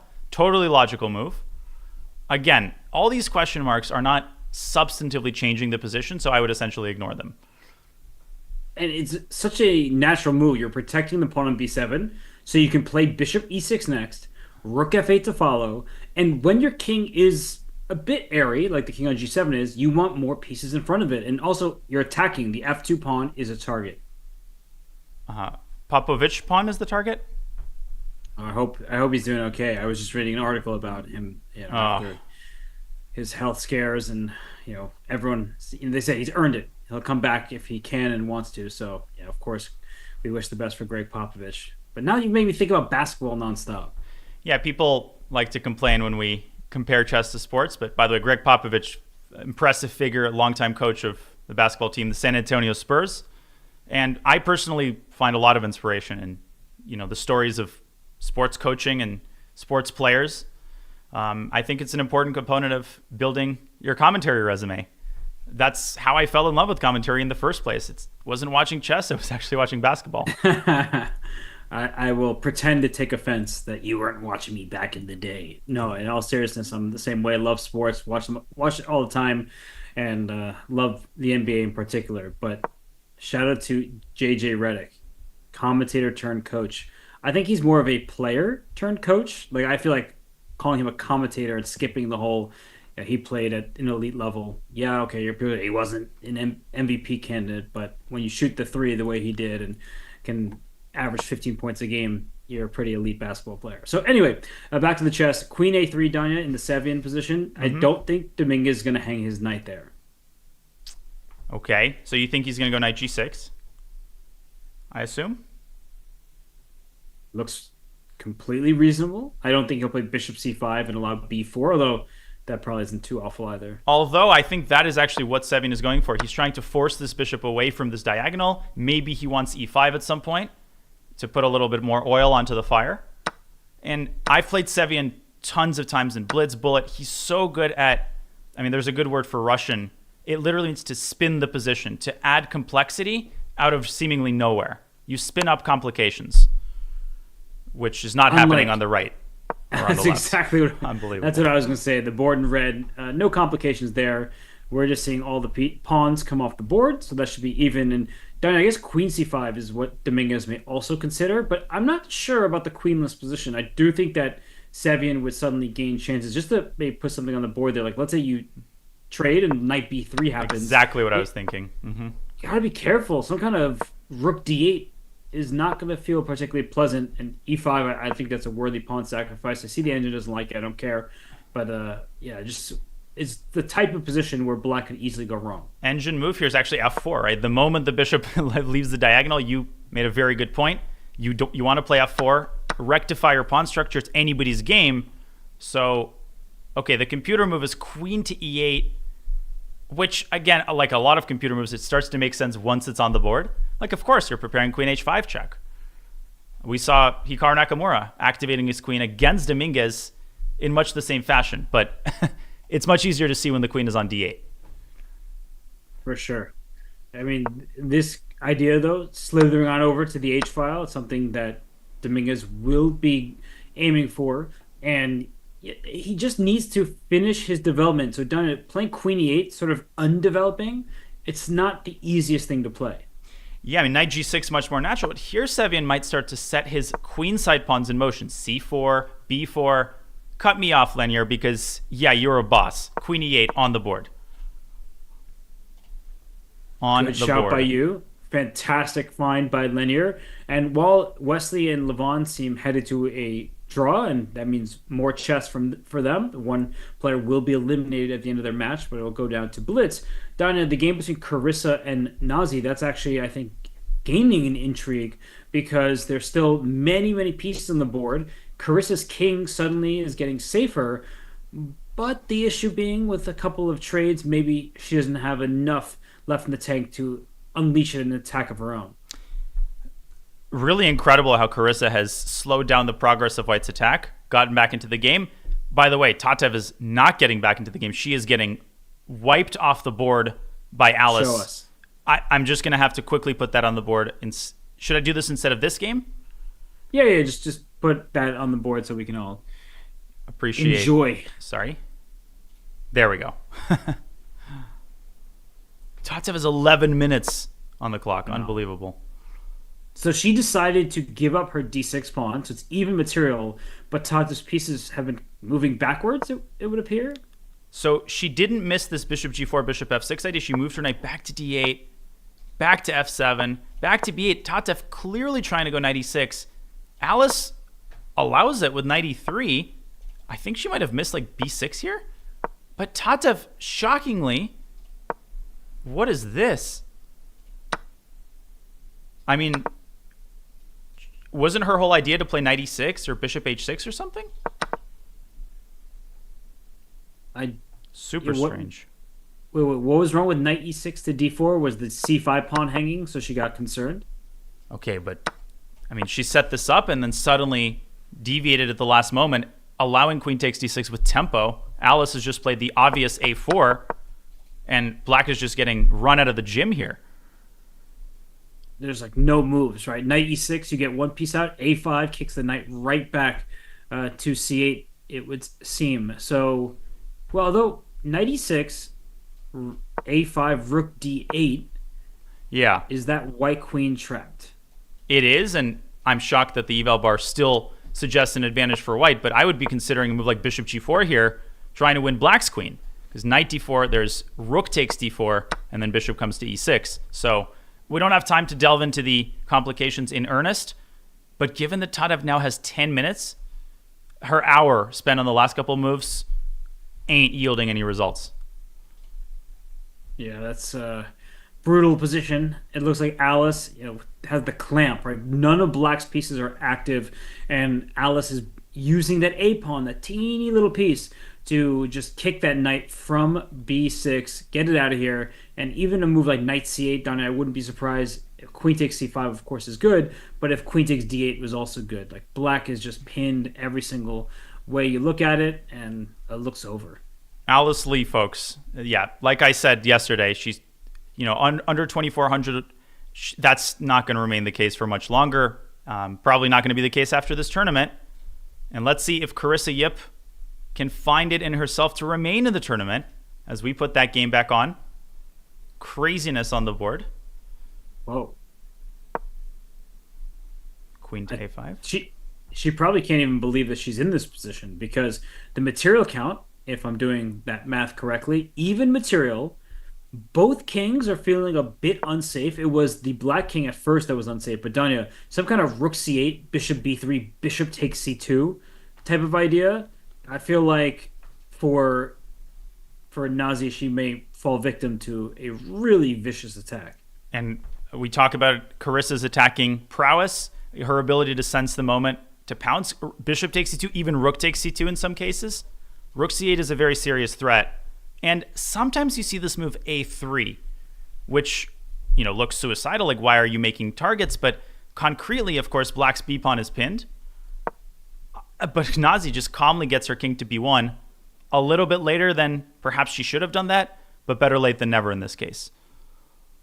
Yeah, nice move there from Nazi. Make sure a2 pawn is protected. And perhaps black's attack is not quick enough because the knight from d7, you would like to hop to b6, but as soon as you move the knight, the f6 pawn becomes very tender, and eventually queen f4 will be unpleasant. So on the left-hand side of our screens in the red board, it looks like it's just anyone's contest. And then on the right-hand side, on our blue board, it looks like Sam Sevian, he's doing well to stay in this game and stay in the tournament, I should say, because if he draws, and of course if he loses, he's sent home.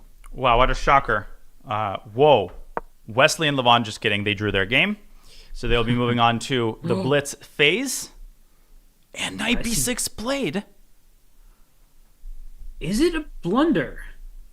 No, but it's a misassessment of the power of white's attack. I think Carissa is resting on her laurels on the king side, forgetting that if you just use the lone king, there might be a king side, but there won't be a king much longer because bishop b3, Robert. h5 is a massive threat there. You pointed out the f6 pawn and how weak it is. Yeah, h5, queen f4, all these are going to be just huge threats. And one bad thing, Danya, for black, for Carissa on the left-hand side of our screens, is she would like to play a5, a4, but her queen is in the way, and her queen and pawn kind of wish they could share the square. Yeah, stumbling and bumbling here on the queen side. She just doesn't have time for queen b5. Now, do you concur that h5 is likely white's next move? I would say queen f4 or h5 for sure. It just depends on what black does here. Like if black plays d5, then h5 is automatic. Yeah, even a sack on f6 is, something that the tactically minded players would flirt with. But Nazi just wants straightforward play. There's no reason to sack in this position h5 or queen f4. Absolutely does the trick. If you can induce f5, then h5 becomes even more powerful.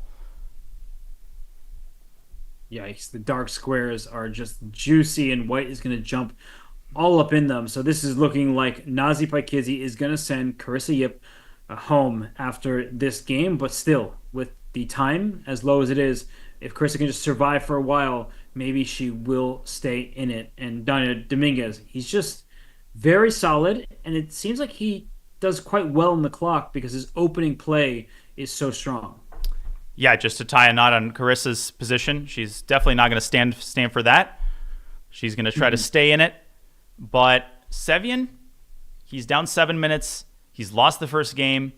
But I always have faith in Sam's ability to spin up complications, as I put it earlier. I don't think he's doing a half-bad job at that, honestly. No, he is making a mess of it, and that's really what you need to beat a player of Dominguez's caliber. And we saw what happened yesterday when Hikaru beat Leonard Dominguez. It was just a long grind, a battle, and Dominguez had weaknesses. Here, Dominguez extra material. He's got 2 bishops for a rook and 2 pawns. So by at least value, that would sound, if you count by points, it would actually sound like white maybe even is slightly preferred, but with so many pieces, with king safety taken into account, it's clearly Linear who is the side for choice. And Dunn, I want to point out that Irina Crush seems to be doing very well. Unbelievable. You're literally taking the words out of my mouth.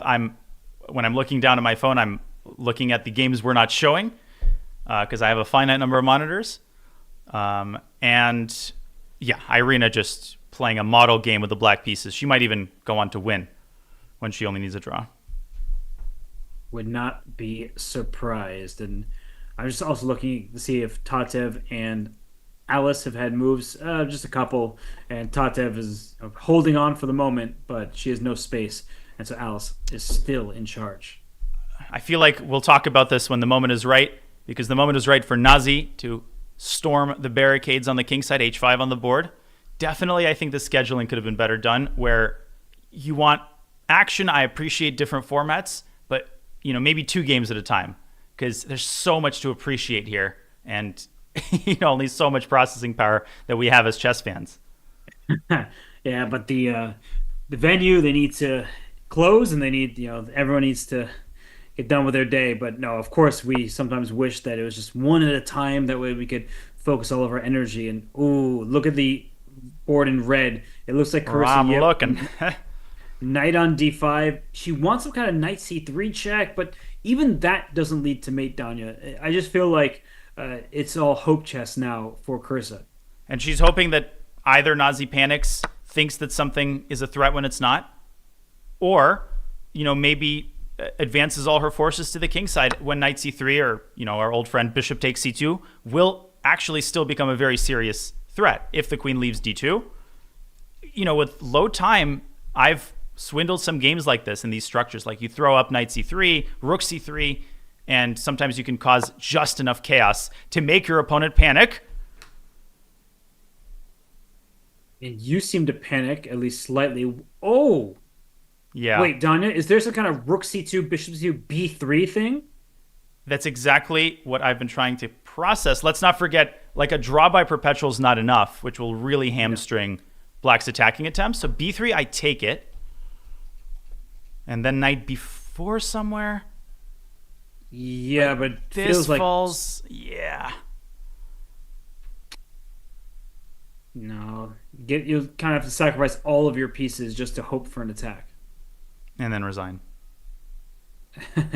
Yeah, because a draw is the same as resigning, as you were saying. So I guess it doesn't quite work the way you would like, and I got nothing for you then. What is White's threat? Why did Nazi play queen f2? Because don't tell me it's bishop takes d5. This is a bishop you never want to give away, because queen takes f6 is not going to be mate. Black's king is just going to slink back, and you're opening yourself up to all sorts of mate threats without the bishop. With an h6 at the end. Yeah, but like bishop takes a2. No, but isn't h6 queen g7 going to be mate? Oh, sorry, you're taking the bishop on d5. Yeah, what, you thought I would take with a queen? I thought you said queen. Yeah, I missed that part. Hey, I'm not one of those queen takers. By the way, Sevian Dominguez action on that board as well. Not to keep jumping around, but I'm seeing the eval bar dip and dop and swing and dishing and swishing, and I'm making no sense. It must be just fantastic for Dominguez. You're making perfect sense. Don't worry. Bishop b6. Just protect all of your pieces, all your bishops, all your pawns. Bring the weapon. Carissa just made a move, and eval bar went up, so therefore we must comment on it. King h7. What? Don't understand. Can't White just take and I'm talking about from the frying pan into the fire? She went from like a small fire to a, Great Fire of London size blaze, just handing White the keys to the kingdom on the king side. Yeah, this looks like an automatic attack. And okay, to be fair to Carissa, she needs to win this game. A draw wasn't good enough, so she might as well lose rather than draw if that's the case. But this is just easy for Nazi now. And let me just show knight f4, queen f4. There's a threat of rook h1, and White's piece is just a symphony of devastation. I'm just going to illustrate the simplest mate. Check, mate. And that bishop occupying both a defensive and an attacking role. Isn't that amazing? It defends, holds down the fort, and When the time is right, it slices off the escape route. I think Carissa's moves here are numbered. Exactly why bishops are better than knights on the open board. The bishop on b3 attacks and defends. And what is Linear doing? So let me get this straight. Let me rewind one move. Rook c1 played by Sam. Linear takes the center pawn, allowing the infiltration to c7. Was that done consciously? I don't understand, but I trust Linear. Like he is one of the most trustworthy chess players. Rook c4 looks good for white hitting two bishops, but bishop takes f2 doesn't just threaten the rook on e1, it threatens checkmate with queen h5. And this is truly, I mean, might not be the best move objectively, but people should take notice. Very often we reject a move because it allows a capture with check. It's one of the least pleasant things to allow when a pawn or a piece is captured with check. But what's the follow-up, Sam? What do? Like queen a2 check? No problem. King h8. And then b3. I mean, allowing this rook to get to c7 felt unnecessary. Clearly it's not bad for black, but I would have been so much more scared than Linear seems to be. If I had to play a move here, I'd play queen a2, b3, and then try to get the queen around to d2 and kick this bishop away from the a7 g1 diagonal because it takes the heat off of white's king, potentially allowing him to seize the initiative, which maybe he's already done. I like that. I think it's a good idea. Queen goes into d6, so watch out. There may be checkmates. Like bishop takes f2. I don't think you can get away with that, at least not for the time being, because queen takes h6 as a response. I mean, it's just a feast for the eyes. Queen lands on d6. Nazi in concert attacking on the king side in beautiful fashion. g5 is going to be the death knell for black because it carves out access to the e5 square. And there's zero attack whatsoever for Carissa, and that means that she's just facing an onslaught. She cannot do anything. White's attack is automatic, and Carissa Yip is about to be eliminated from the American Cup. Valiant effort, but it won't be enough. She played a good opening, didn't follow up accurately. She tries queen c7 and queen h4 check. If king g8, queen takes e4 at the very least.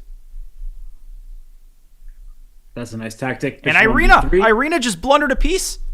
What? Irina, I believe, just blundered a piece. Yes, look at this. With 3 extra minutes on the clock, Irina, in this position, took on c5, allowing Anna to step aside. The knight falls, the bishop will hang. This is unthinkable, and we might go into a blitz playoff here if Anna can hold her nerve. Strategically, before queen takes c5, black was like winning because white had these split pawns.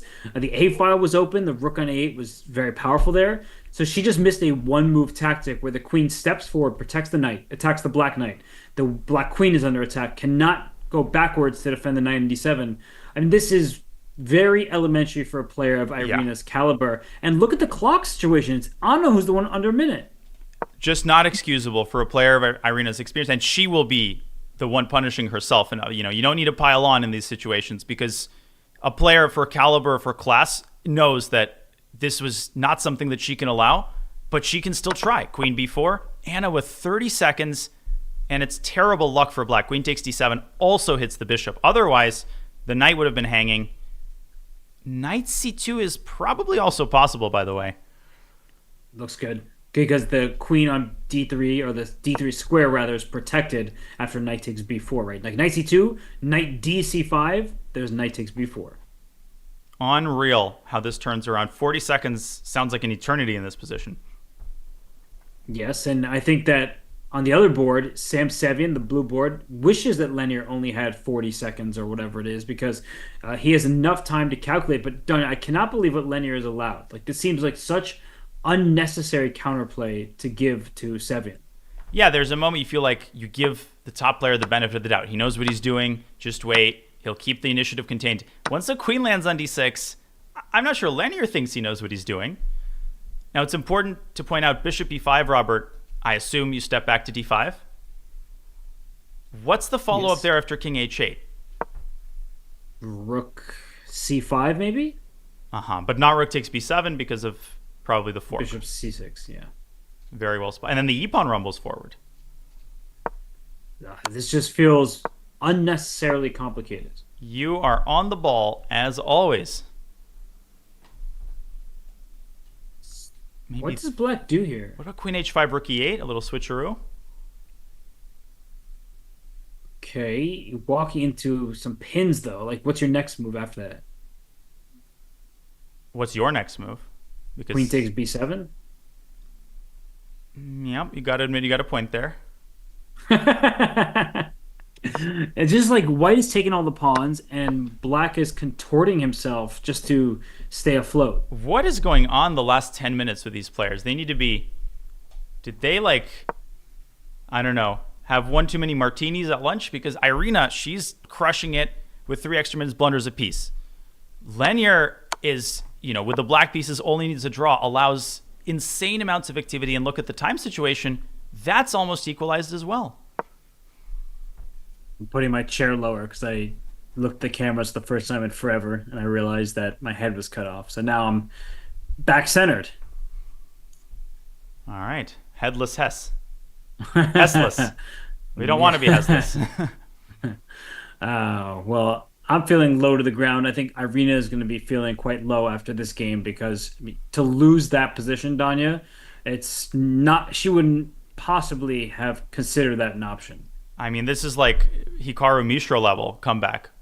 And kudos to Anna Zatonsky staying in the game, fighting spirit.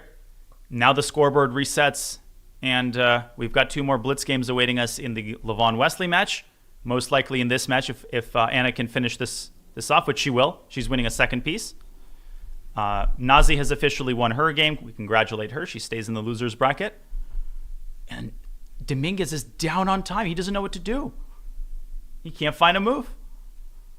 Just got super complicated for him, and maybe there's like a rook b8, but you can't even take b2 after that because there's back rank issues for black. So Danya, I'm not really understanding what Lenier's done. Maybe just bishop b5. Is that the calm, cool, collected idea, or is rook c7 going to hurt? By the way, I'm going to jump the gun and say I think I know that Irina has already lost, so I'm going to put on the Tadev game. You were asking about bishop b5? Yeah, rook c7. And if bishop e5, there's... Okay, goes bishop d4. I guess rook f5 is an option. What do you see here? Rook c7, rook a7. And what, the queen has no squares? Queen d5? Don't you just lose your rook on c7? Oh yeah, I forgot the bishop on a4 is protected. No, but I mean, maybe that's how white has to play at that point to try to win this game because Sevian cannot accept the draw. What if rook f5? Are you just going to like bring the other bishop to c6? Can I play rook?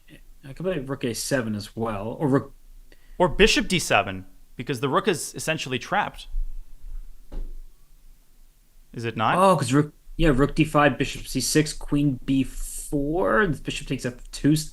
This is not in a position that I feel like I have a full grasp on. 1 minute for Sam Sevian to develop a grasp on this position, or he'll be developing a route to the airport. I don't know how to say this, but rook c7, rook a7, Robert. Great find by you. Full board awareness by Dominguez.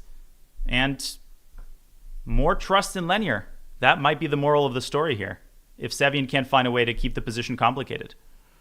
Well, I really found it because I'm wondering what Lenier is doing. So his unorthodox approach, at least from where I was sitting, I'm like, what in the world is all these bishop moves? His king is open, but rook a7 is a nice 7th rank defense. Let's transition to the one board view. I think this is the game to watch.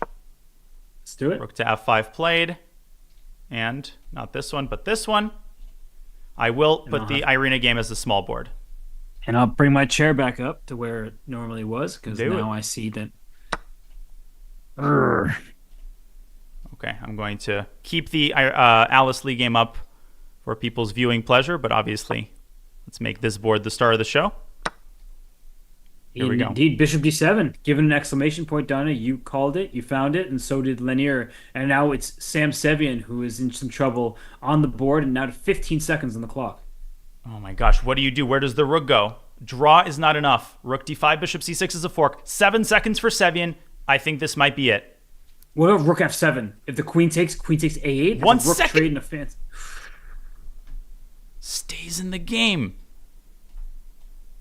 Goodness.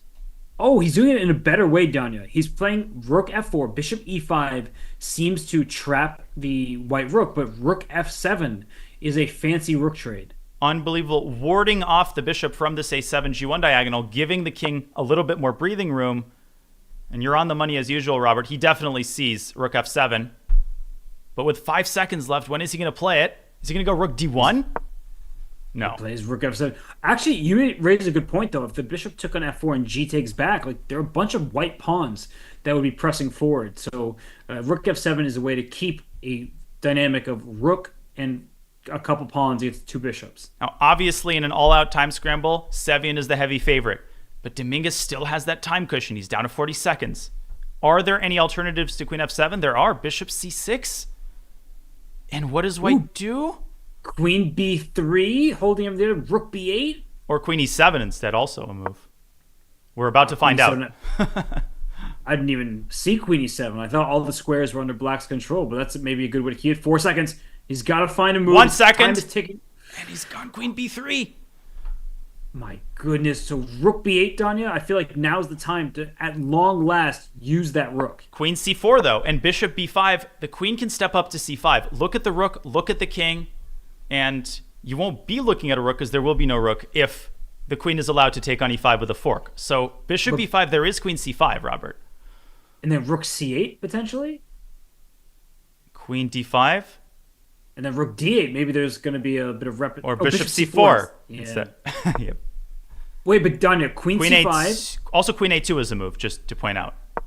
Oh, I forgot the queen can move all the way backwards. But rook c8 would threaten bishop c4, and that would be my instinct here. If I'm linear, build up some time. Bishop d7. Strange move. Yeah, queen d5 is a double attack, and no longer do you have bishop e6 because the e5 bishop is hanging. And Sevian just keeps twisting the knife, and he's blundered. Is it... What is it? Rook f8. Rook f8, queen e5, and queen e6. Or queen c7 will win the bishop. He's got rook f8. Wow. Linear just completely overlooked Will he see this it? tactic. Well, he's got 10 seconds now. I think he's going to find it. I can't believe this. What geometry, Robert? It's not the rook that you're forking. It's going to be the bishop. 2 seconds. He's got to see it. He missed it. He couldn't figure out the geometric pattern there. And Danya, still though, we have a position where black, his king is in some danger, and white's rook is in the 7th rank. We have the eval bar, folks. That makes all the difference here. And deja vu, I would not do this a second time if I'm linear, but does he realize how close he came to disaster? I think he does realize it, excuse me, because he's paused. If he was just going for the repetition, he would move back immediately. Rook c8 is the move you recommended, but he's down to 7, 6, 5, and he plays bishop d7. Round 2. Round 2? Will we get a round 2? No. Will we? I think he's going to play bishop b5 now. No, he missed it again. And Sevian missed it again. Just off both of their radars. We understand it. As Danya said, we have the eval bar hinting that there is a tactic. Danya, rook b5, rook f8. Got to calculate it. 5 seconds on the clock. Dominguez could still lose control here. And he does. Queen f5. Queen f5. Bishop g7. Is queen g6 your idea? Absolutely. Swing that lady over. Oh, and the bishop on c6 is done for. That is complete panic by Dominguez. He just takes an irrelevant pawn, exposing his king to all sorts of shenanigans. Even e5 here. That would blunder the rook. Queen Queen f5 is automatic. What is going on here? Just time scramble. Blunders here. You have so many nerves because Sevian's on the brink of elimination. But we see that the queen lands on f8. Done. The f2 pawn is defended, but the c6 bishop, the e7 rook, everything 5, 4. 3, 2, 1. How does he keep everything under control? He pins the bishop, adding a little oil to the fire. Now it's Dominguez's turn to find a move. Who panics first? They're both panicking. I'm panicking. I don't even know what to play here for black. Do you Bishop move F6? your rook? Bishop f6 is possible for sure. He blunders. What? He blundered his queen in one move. What on earth? Oh my goodness. Sam Sevian refuses to lose. Jim and the Crosses. Are you kidding me? This actually did just happen. I checked the official camera footage. Yes, Lanier simply losing his mind here, and understandably so. What did we just watch? He really lost the game on move 27. I know it was only at the queen blunder where the evaluation got out of hand, but the decision by Lanier to open up the board when he could have kept everything under control. What do rooks need? They need open space. They need open files. And bishop takes d4 move 27. That's what gave Sevian hope. It allowed rook takes c7, but let me fast forward now to the craziness at the end. After Lanier plays bishop c6, I think this was the move. We don't have the engine on. We just have the eval bar. Yes, it was the move. Incredible geometry, LPDO, fill in the blanks, and here white would have picked up the bishop with 2 healthy extra pawns. He missed it not once, but twice. Ring around the rosy. Repetition. Queen c5 instead. And this is panic from Dominguez. Now the move here was queen f5. Yep.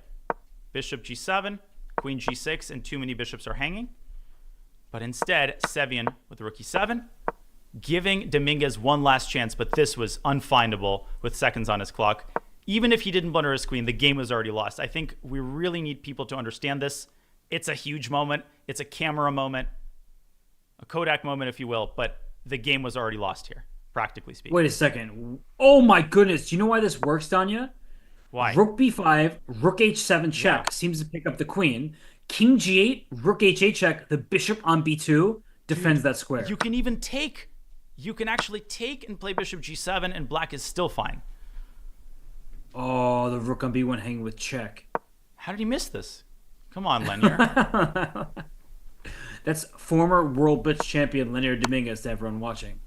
And rook takes b1 check. Position is still double-edged, but as you point out, king g8 eliminates any complications forcing the queen trade. After rook b5, white does keep an advantage with queen a7. Would have been anyone's game, but most likely I think Sevian would have taken it anyway. I need a deep breath. How did he win that? It's just absurd. I'm taking a deep breath as well because that was just highly entertaining, but so much panic from both sides. And I stand by it, done it. 27 bishop takes d4, just grabbing a pawn in the center. He allowed white's rooks in, and then he was the one in trouble.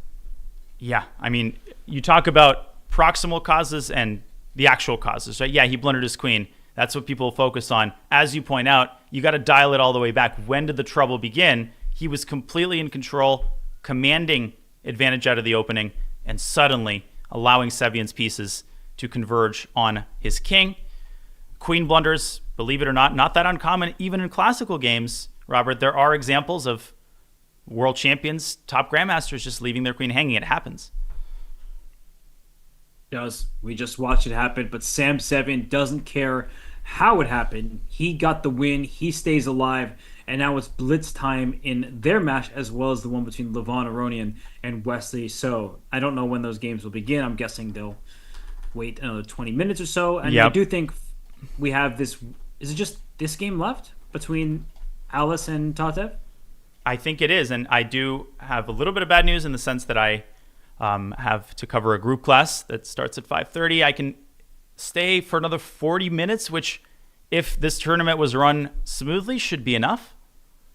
Yeah, I think. I mean, it is hard though because when there's a classical game of chess happening and then suddenly there would be blitz games, you'd have to separate them. I know if I were playing a classical game, I wouldn't want to be disturbed by like pieces being slammed just by newcomers essentially. But yes, it's not easy to plan tournaments. I've never done it myself, but I just assume. In the meantime, I just want to quickly, I guess we have a couple minutes here, show, in my mind, one of the most famous examples of a one-move queen blunder by someone who often blundered his queen, Tigran Petrosian.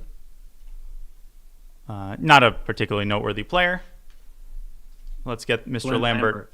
No more Glenn Lambert. Now we got Tigran the Tiger. Okay, so this was a model game by Petrosian. He plays brilliantly just like Dominguez, and in a nearly winning position, he maneuvers, back and forth go the queen and the black knight, And on move 36, in this position, Petrosian played knight g5. This is the candidates tournament. I know this game. And Bronstein apologetically took the queen. Petrosian resigned. It happens to the best of us. In the candidates tournament, a classical chess game on one of the biggest stages there is.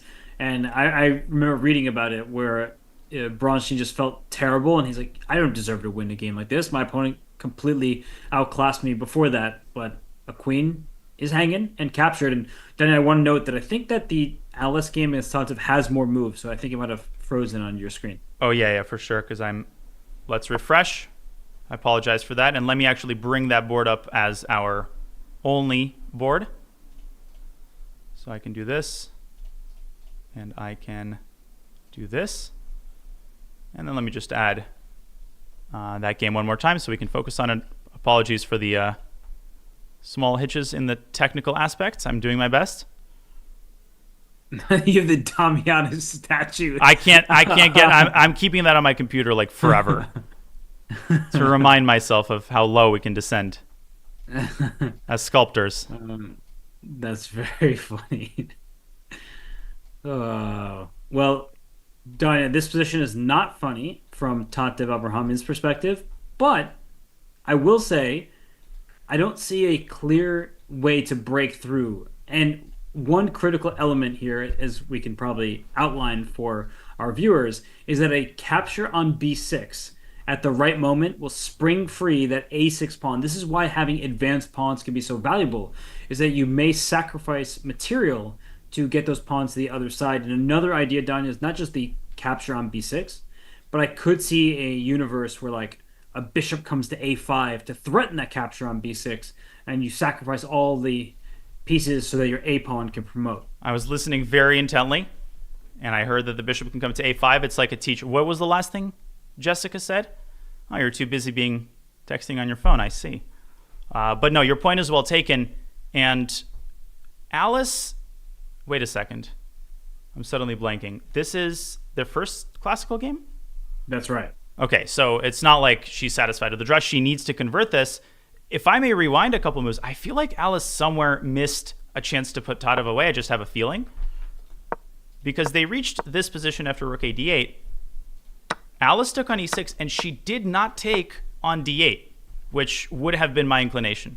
Are you as surprised as I am?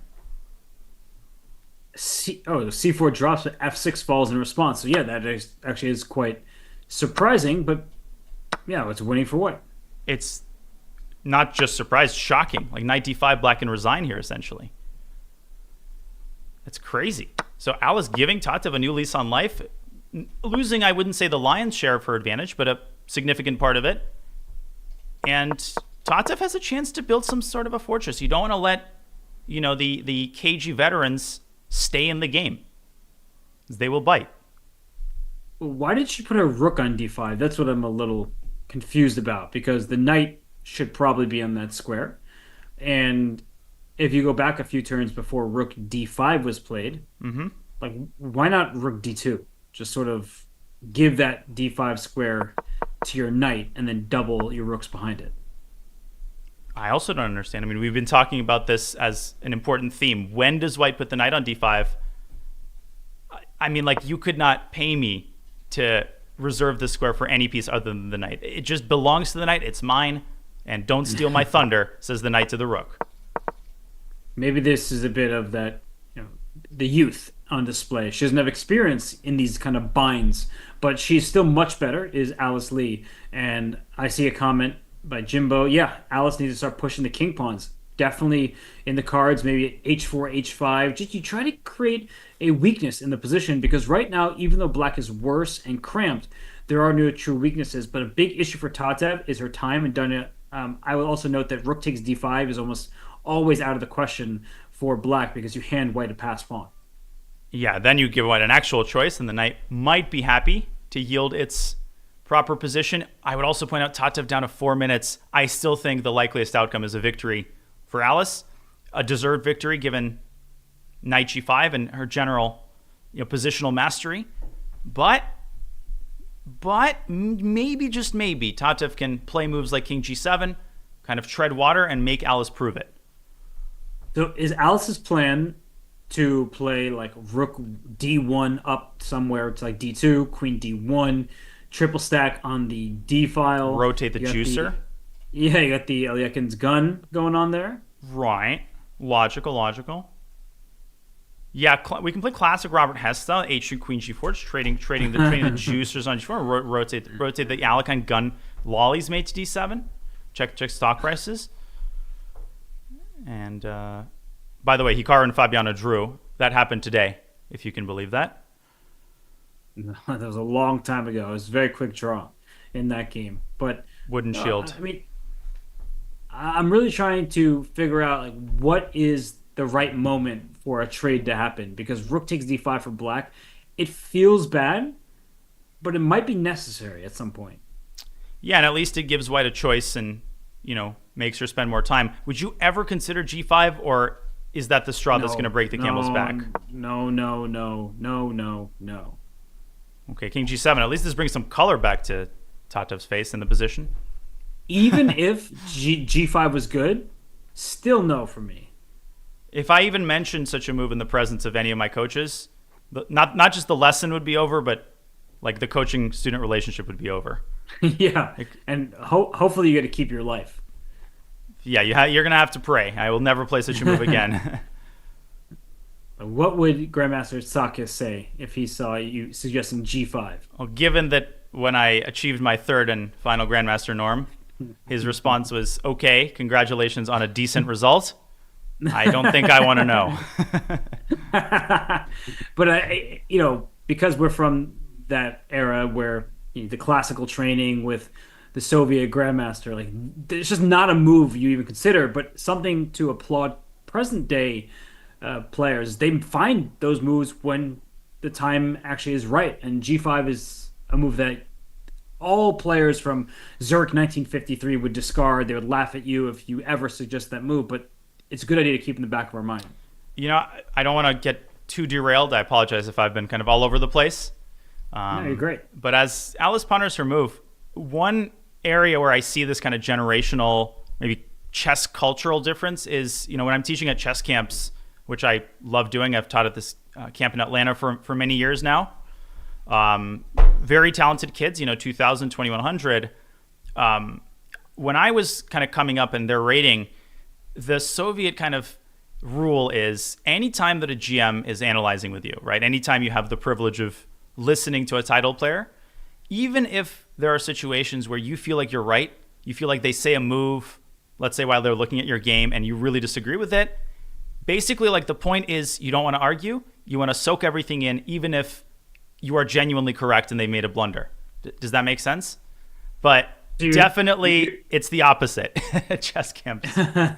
Well, I guess is what you're essentially getting at. That, of course, like when someone sees something, chess is an objective game, we should point that out. But you're saying that there are many ideas that can be shared, even if the individual move is wrong. Yeah, and I mean, if you're learning from a player who's much better than you, it's not about pointing out when they're wrong. You essentially, like, it's a sign of respect to just listen to them present their moves. I actually don't think that approach should be taken to the extreme. I think a position should be discussed on equal terms no matter what your rating is.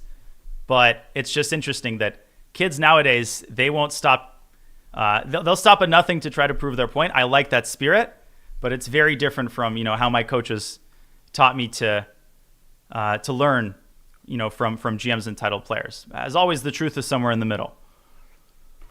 Yeah, no, I'm with you because I always felt that, like, if I played someone, I want to hear their thoughts as well. I think I just share that space, but I do understand what you're saying, and I also understand what Alice Lee is doing. She's putting pressure on the clock, Tatev down to 245, but also there's a capture on F6 on the next turn, or like knight takes F6, bishop takes F6, whatever. Even queen takes Even F6 queen, is probably yeah. good for white. More than good. It's unbelievable. There's a checkmate on H6. I would go so far as to say, like, what is the cleanest threat? The cleanest threat, let's say in response to H5, is bishop takes F6, I believe. Then queen takes F6. And black's pieces are all in the wrong places at the wrong time. Were your knight on E6, this wouldn't work. But if rook takes D5, obviously intermezzo, as one of our Charlotte Chess Club regulars likes to say. And even look at this. Takes, Troll move. Oh, it doesn't work. It doesn't work because the knight stops the pawns. 97. But I'm glad you showed that, even if it didn't work here, because I was saying earlier about this type of idea, right, where you just try to spring free a passer to get to the other side, because promoting to a queen is more valuable than even a rook. So good idea there. And in the game, Danya, I think that means Tatev might have to play that either g5, which is, just I can't look at it much longer, or finally play rook takes d5, but after rook d5 captures back with a pawn, the queen has to slink back to f7, probably. And then you have this Benoni square on c4, and Tatev will indeed be the daughter of sorrow here. Ay, ay, ay. This is a rough position to look. No, I mean, you're just getting completely squeezed. And I've had that experience. Rook d6. Rook d6, Robert, I think might be the cleanest. Bishop takes f6. Queen c4, queen f6. Sorry, continue. Oh, sorry. I get what you're saying. I was so confused, and now I get it. And you should definitely show that. But, yeah, rook d6. Now, very importantly, black doesn't have rook d8 because the queen protects the rook. If bishop takes d6, you can play bishop f6 and knight h6 is mate. If queen c4, obviously bishop f6 is mate. But even queen f6 works its wonders. Look at the symphony of pieces on the 6th rank. Checkmate, even without the rook on d1. That's really beautiful, that kind of checkmate. So rook d6 makes perfect sense. You can also take on f6 first and then play rook d6. That also looks winning, but this is really beautiful. And Alice is going to see it. She's left herself with 12 minutes. What a fitting conclusion. I love when positional games are decided with a tactical finesse. It creates that aesthetic effect. This is going to be one of the games that will be published in a, highlight of the tournament. Like this entire game, what a beautiful effort by Alice, and the cherry on top is she instantly executes the crushing move. If there's a best game prize, this definitely should be up there for it. Knight g5, then she sacrificed the pawn, then she was able to just get this absolute stronghold of the critical squares, and now the only fully open file. And rook d6, as you said, the cherry on top, the icing on the cake, a beautiful finish to what has been an extraordinary game. And you manufacture your own luck in chess, and Alice deserves this move rook d6, right? When you play like she did, the chess goddess Kaisa, she is going to offer you a chance to finish the game in this fashion. Tatev might resign here. Maybe she'll allow Alice to execute a token queen sacrifice, but the true beauty happened earlier. Knight g5 wasn't a perfect execution, but it was more than good enough. Yeah, well, she didn't play queen takes d8. We spoke about that. She could have secured herself 2 rooks for a queen with a dominating position, but this is really lovely, and it's just such high quality play from Alice Lee, who's only improving day by day. Yeah, this is not a 2380 we're watching. This is a seasoned IM who, when she gets her type of position, can absolutely demonstrate grandmaster level understanding. Rook takes f6. I think will trigger immediate resignation. I think that it certainly should. You could probably take on f6 with the queen even, like we spoke about before. So it's just that winning. So in my YouTube chat, Zion says, so you feel better about losing to Alice last week? Alice is not new to me. I've been tracking her progress eagerly for a long time now. She's a beast, and I was a privilege to face this crop of kids. I did my best and got outplayed. I take off my hat. No shame in that. None at all. Alice Lee is exceptional. When she was in the Pro Chess League, she really made a name for herself. I remember her game against Wei Yi. It gave him all that he could handle. So Alice, her rating has dipped just a tiny bit since she crossed 2,400, but she's clearly gained a lot of strength. So I think it's a matter of time before we see her rise over that threshold once more. I hate to be the guy, but is there... I guess the schedule is just sort of a decorative thing, plays a purely symbolic role here, but I assume at 4 o'clock St. Louis time, the Blitz games will get underway. I do have a hard stop at 5:20, so potentially I could leave the games up. The problem is I wouldn't have a way to end the stream. Right. Let me think about this. I think it's okay, Danya. Everyone will forgive you. You were honest about your hard stop, and that's okay because we covered the championship side of the bracket, and then tomorrow's a new day. We'll be back. We should remind everybody of that. We will be back tomorrow as well. So We will. if, if you miss us a lot, well, that's weird, but also we'll be back tomorrow. I'm sad that the Hikaru game was short, but the icing on the cake is Rook takes f6. It's also that tomorrow there will be a huge game with Fabi having the white pieces. We know that Fabi doesn't want this to go down to the rapid, just given their history. Fabi wants to deliver with white. I'm so excited to see what kind of preparation he shows us. For sure.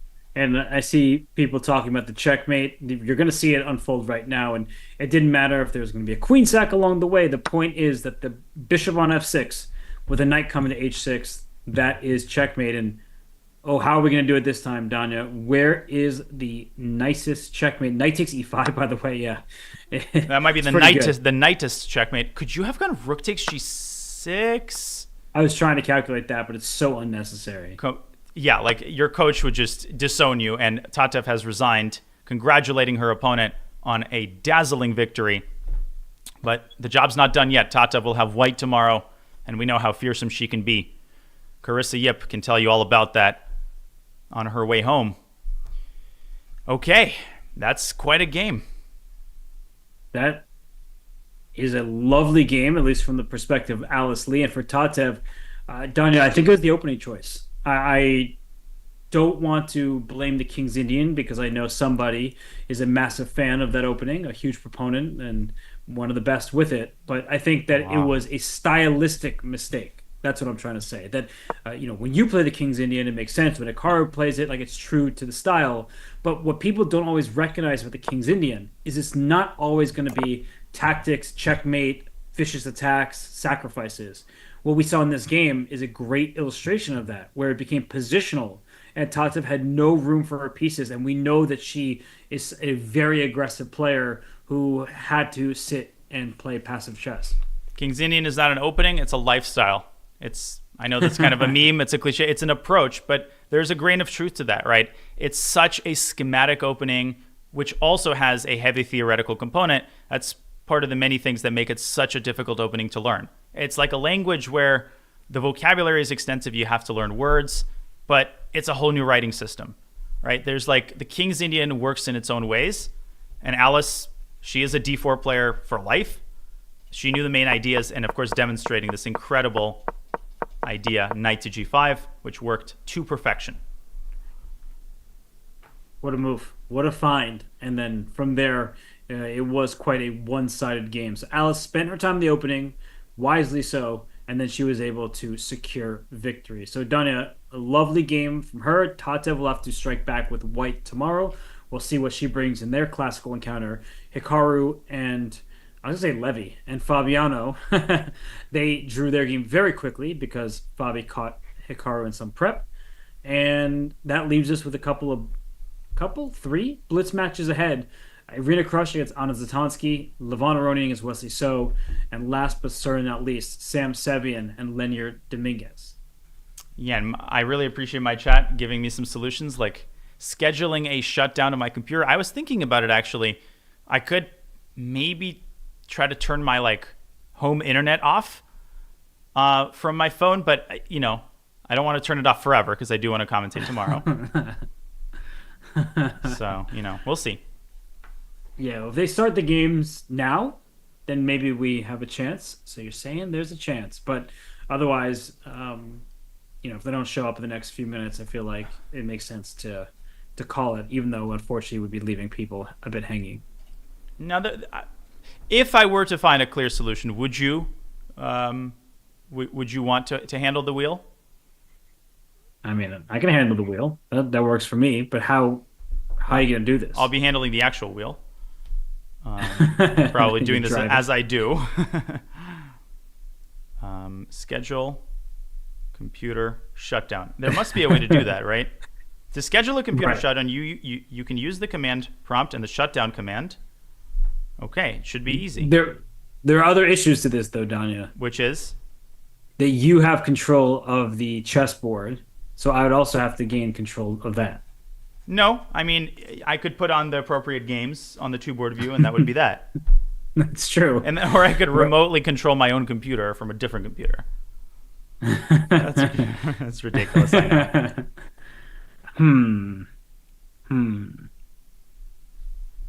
Okay. The struggles. Task struggles scheduler. Is that a thing?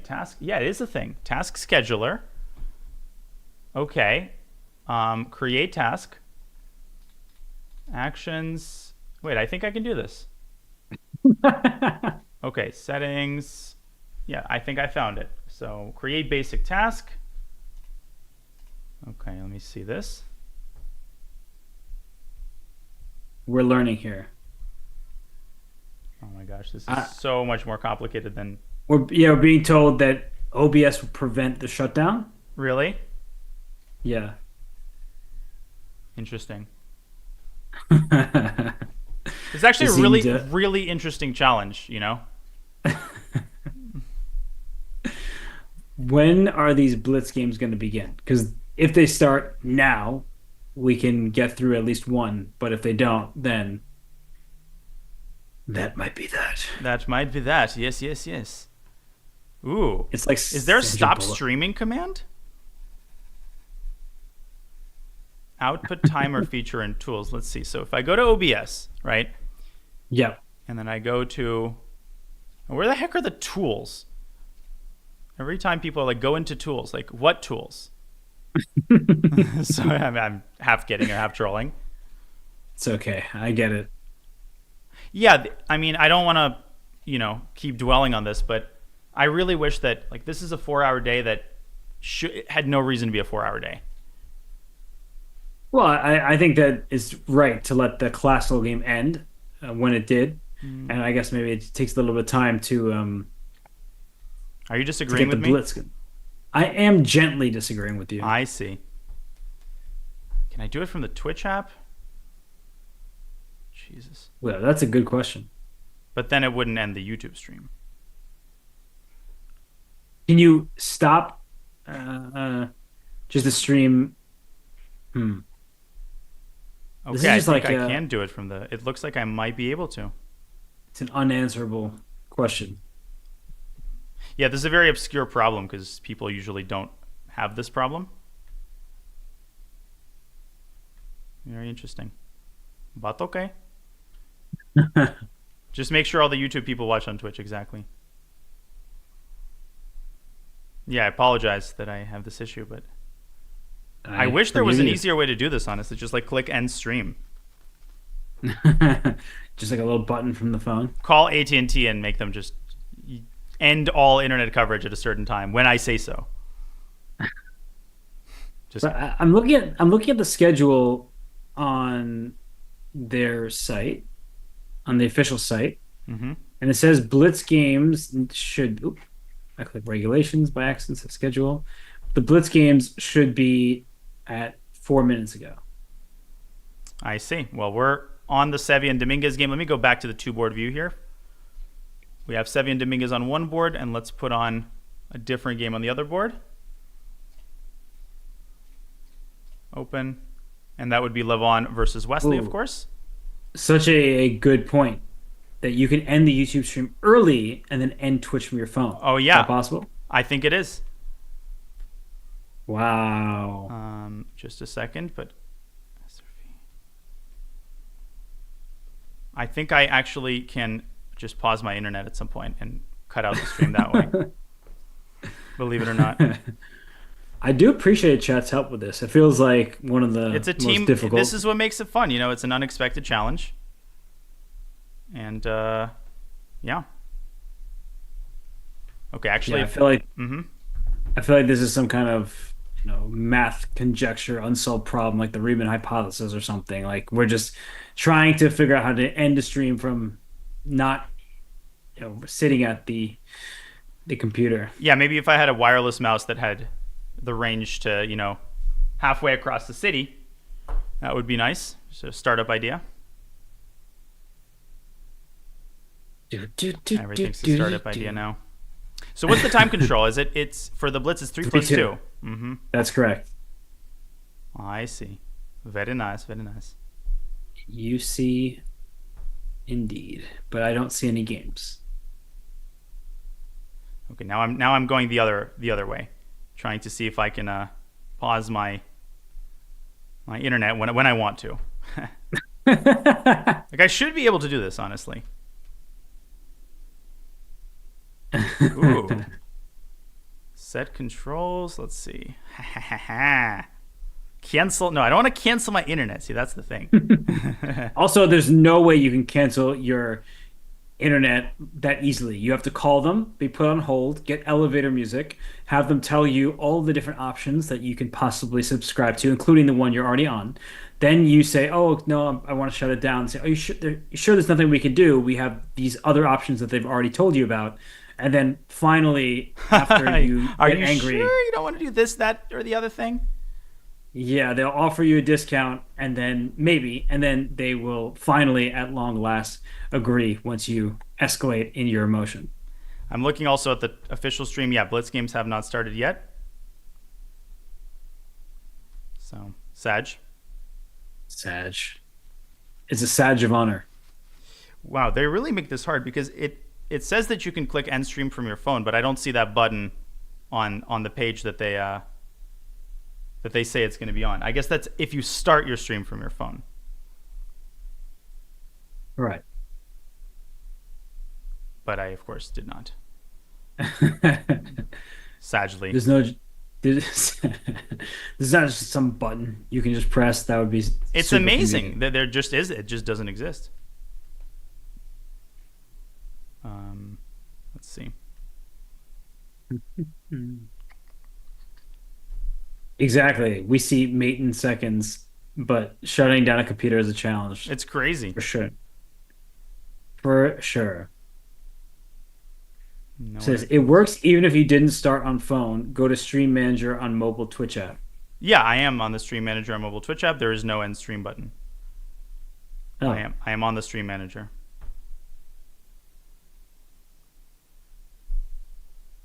Maybe this is a setting. Preferences. Video auto playing. Let's see.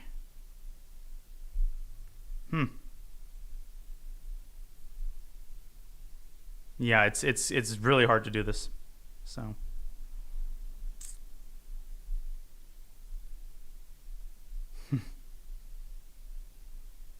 well, that's leaves us in awkward Are they silence. still I haven't guess. started the game? I mean, it's just like.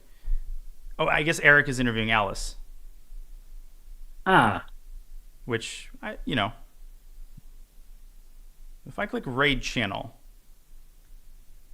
oh, it'll just raid them, but I'll keep streaming. Dude, this is hilarious. There's just no way to end a stream. It just keeps going. the gift that keeps on giving, sort of. Okay, last attempt here. What if I edit the stream info? All we want to do is talk about some Blitz chess, but I know, apparently right? it's too much. It's too much to ask for. Dang. Just look up a remote shutdown. It's really script that for- easy, you know? Let me think. Can I quickly set up? Oh my gosh, I haven't even set up my own OBS, but can I quickly do that? That would require some talent, but let me see. I mean, here's the thing. I could just keep streaming. I mean, That I could seems just. ridiculous. No, it's not. Because you'll finish, and I'll be back around the time that you finish. They're talking about me in the interview? What are they saying? That you're a legend, probably. Yeah, that's I what guess I'll that. Because I'll be back at 6:45 Eastern, so that's an hour and 30 minutes. Would you be able to? I mean, you can keep streaming, or you can go, and it'll just be a chessboard. You know, that's actually one of the funniest situations I've ever had. Apparently Alice Lee mentioned me, or is someone trolling? Your camera. This is Elgato for you now. No signal. Elgato Kamsky. That's good. What? Yeah, Elgato reported my camera, so it turned off. It reported it? Yeah. Oh, I get it. I get it. That was good. I approve. Yeah, let me disconnect and reconnect. Wait, what did Alice say about you? Well, I didn't rewind the interview because I'm doing like 400 other things. Why is there no signal? Why is there suddenly no signal? But okay. Okay. Wow. My camera turned off. Why did it turn off? Wow.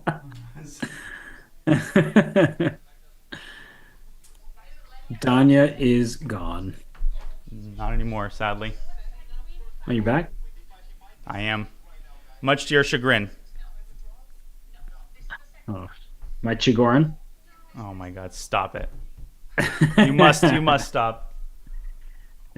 I don't know any chess players named Stop, but if I did, I would have continued. And now they're replaying Dominguez Sevian. I mean, I have a tendency to exaggerate problems and transfer them from my own scheduling conflicts to, blaming the tournament. But you kind of do see my point, right? I mean, it would be nice if we put the heat on a little bit. I would say that this is the difficulty with chess more broadly, right? Like you don't know when games are going to end. So it does make scheduling difficult because a game like Hikaru versus Fabi can last, what was that, half an hour, 45 minutes? Mm-hmm. And then Alice versus Tatev can go 4 hours. But they also could have kept playing if the game didn't have that outcome. And it just is like a scheduling nightmare. Let me end with a provocative thought. In Norway Yes. chess, I think, they start the Armageddon game. There's that unique format. Immediately after the classical game ends, they set up the pieces and essentially they get like 2-3 minutes. Arbiter comes, verifies the result. Boom, you start the Armageddon game. What's wrong with just immediately starting the Blitz game to keep things flowing? Like, what's the downside in your opinion of that? I would say that if there's multiple time controls happening at the same time, or even if there was like another Blitz game happening, like it can be quite distracting for like people to come sit, and it depends on what the deal is. I know certain shoes have made a lot of noise to the candidates. That was much talked about, but I am with you. Like a staggered start could totally work when people are playing multiple games in a day, and sometimes the players would rather just get it over with. Exactly. That's wise words from Robert Hess. All right. Looks like we're about to get underway. So are you down to take over? I'm just going to leave the stream open, and once I come Okay. back, I'll immediately hit end stream. But you will also be live on your channel. Okay. I will disable my YouTube, actually. So I will Okay. stop streaming on YouTube. And if you want, I can stop streaming on your channel. But I propose that we carry on. Either way. Just make sure to cut out your video once you're done. Unless you want to keep going and just vamp. It's just vamp for For like forever. forever when the games end. I don't think that the games will end for at least another hour though. Wow. Okay. Well, here's the deal. It's the most complicated thing of all time, I think. Yeah, I'm gonna stretch my legs and get more water, and you say goodbye to everybody.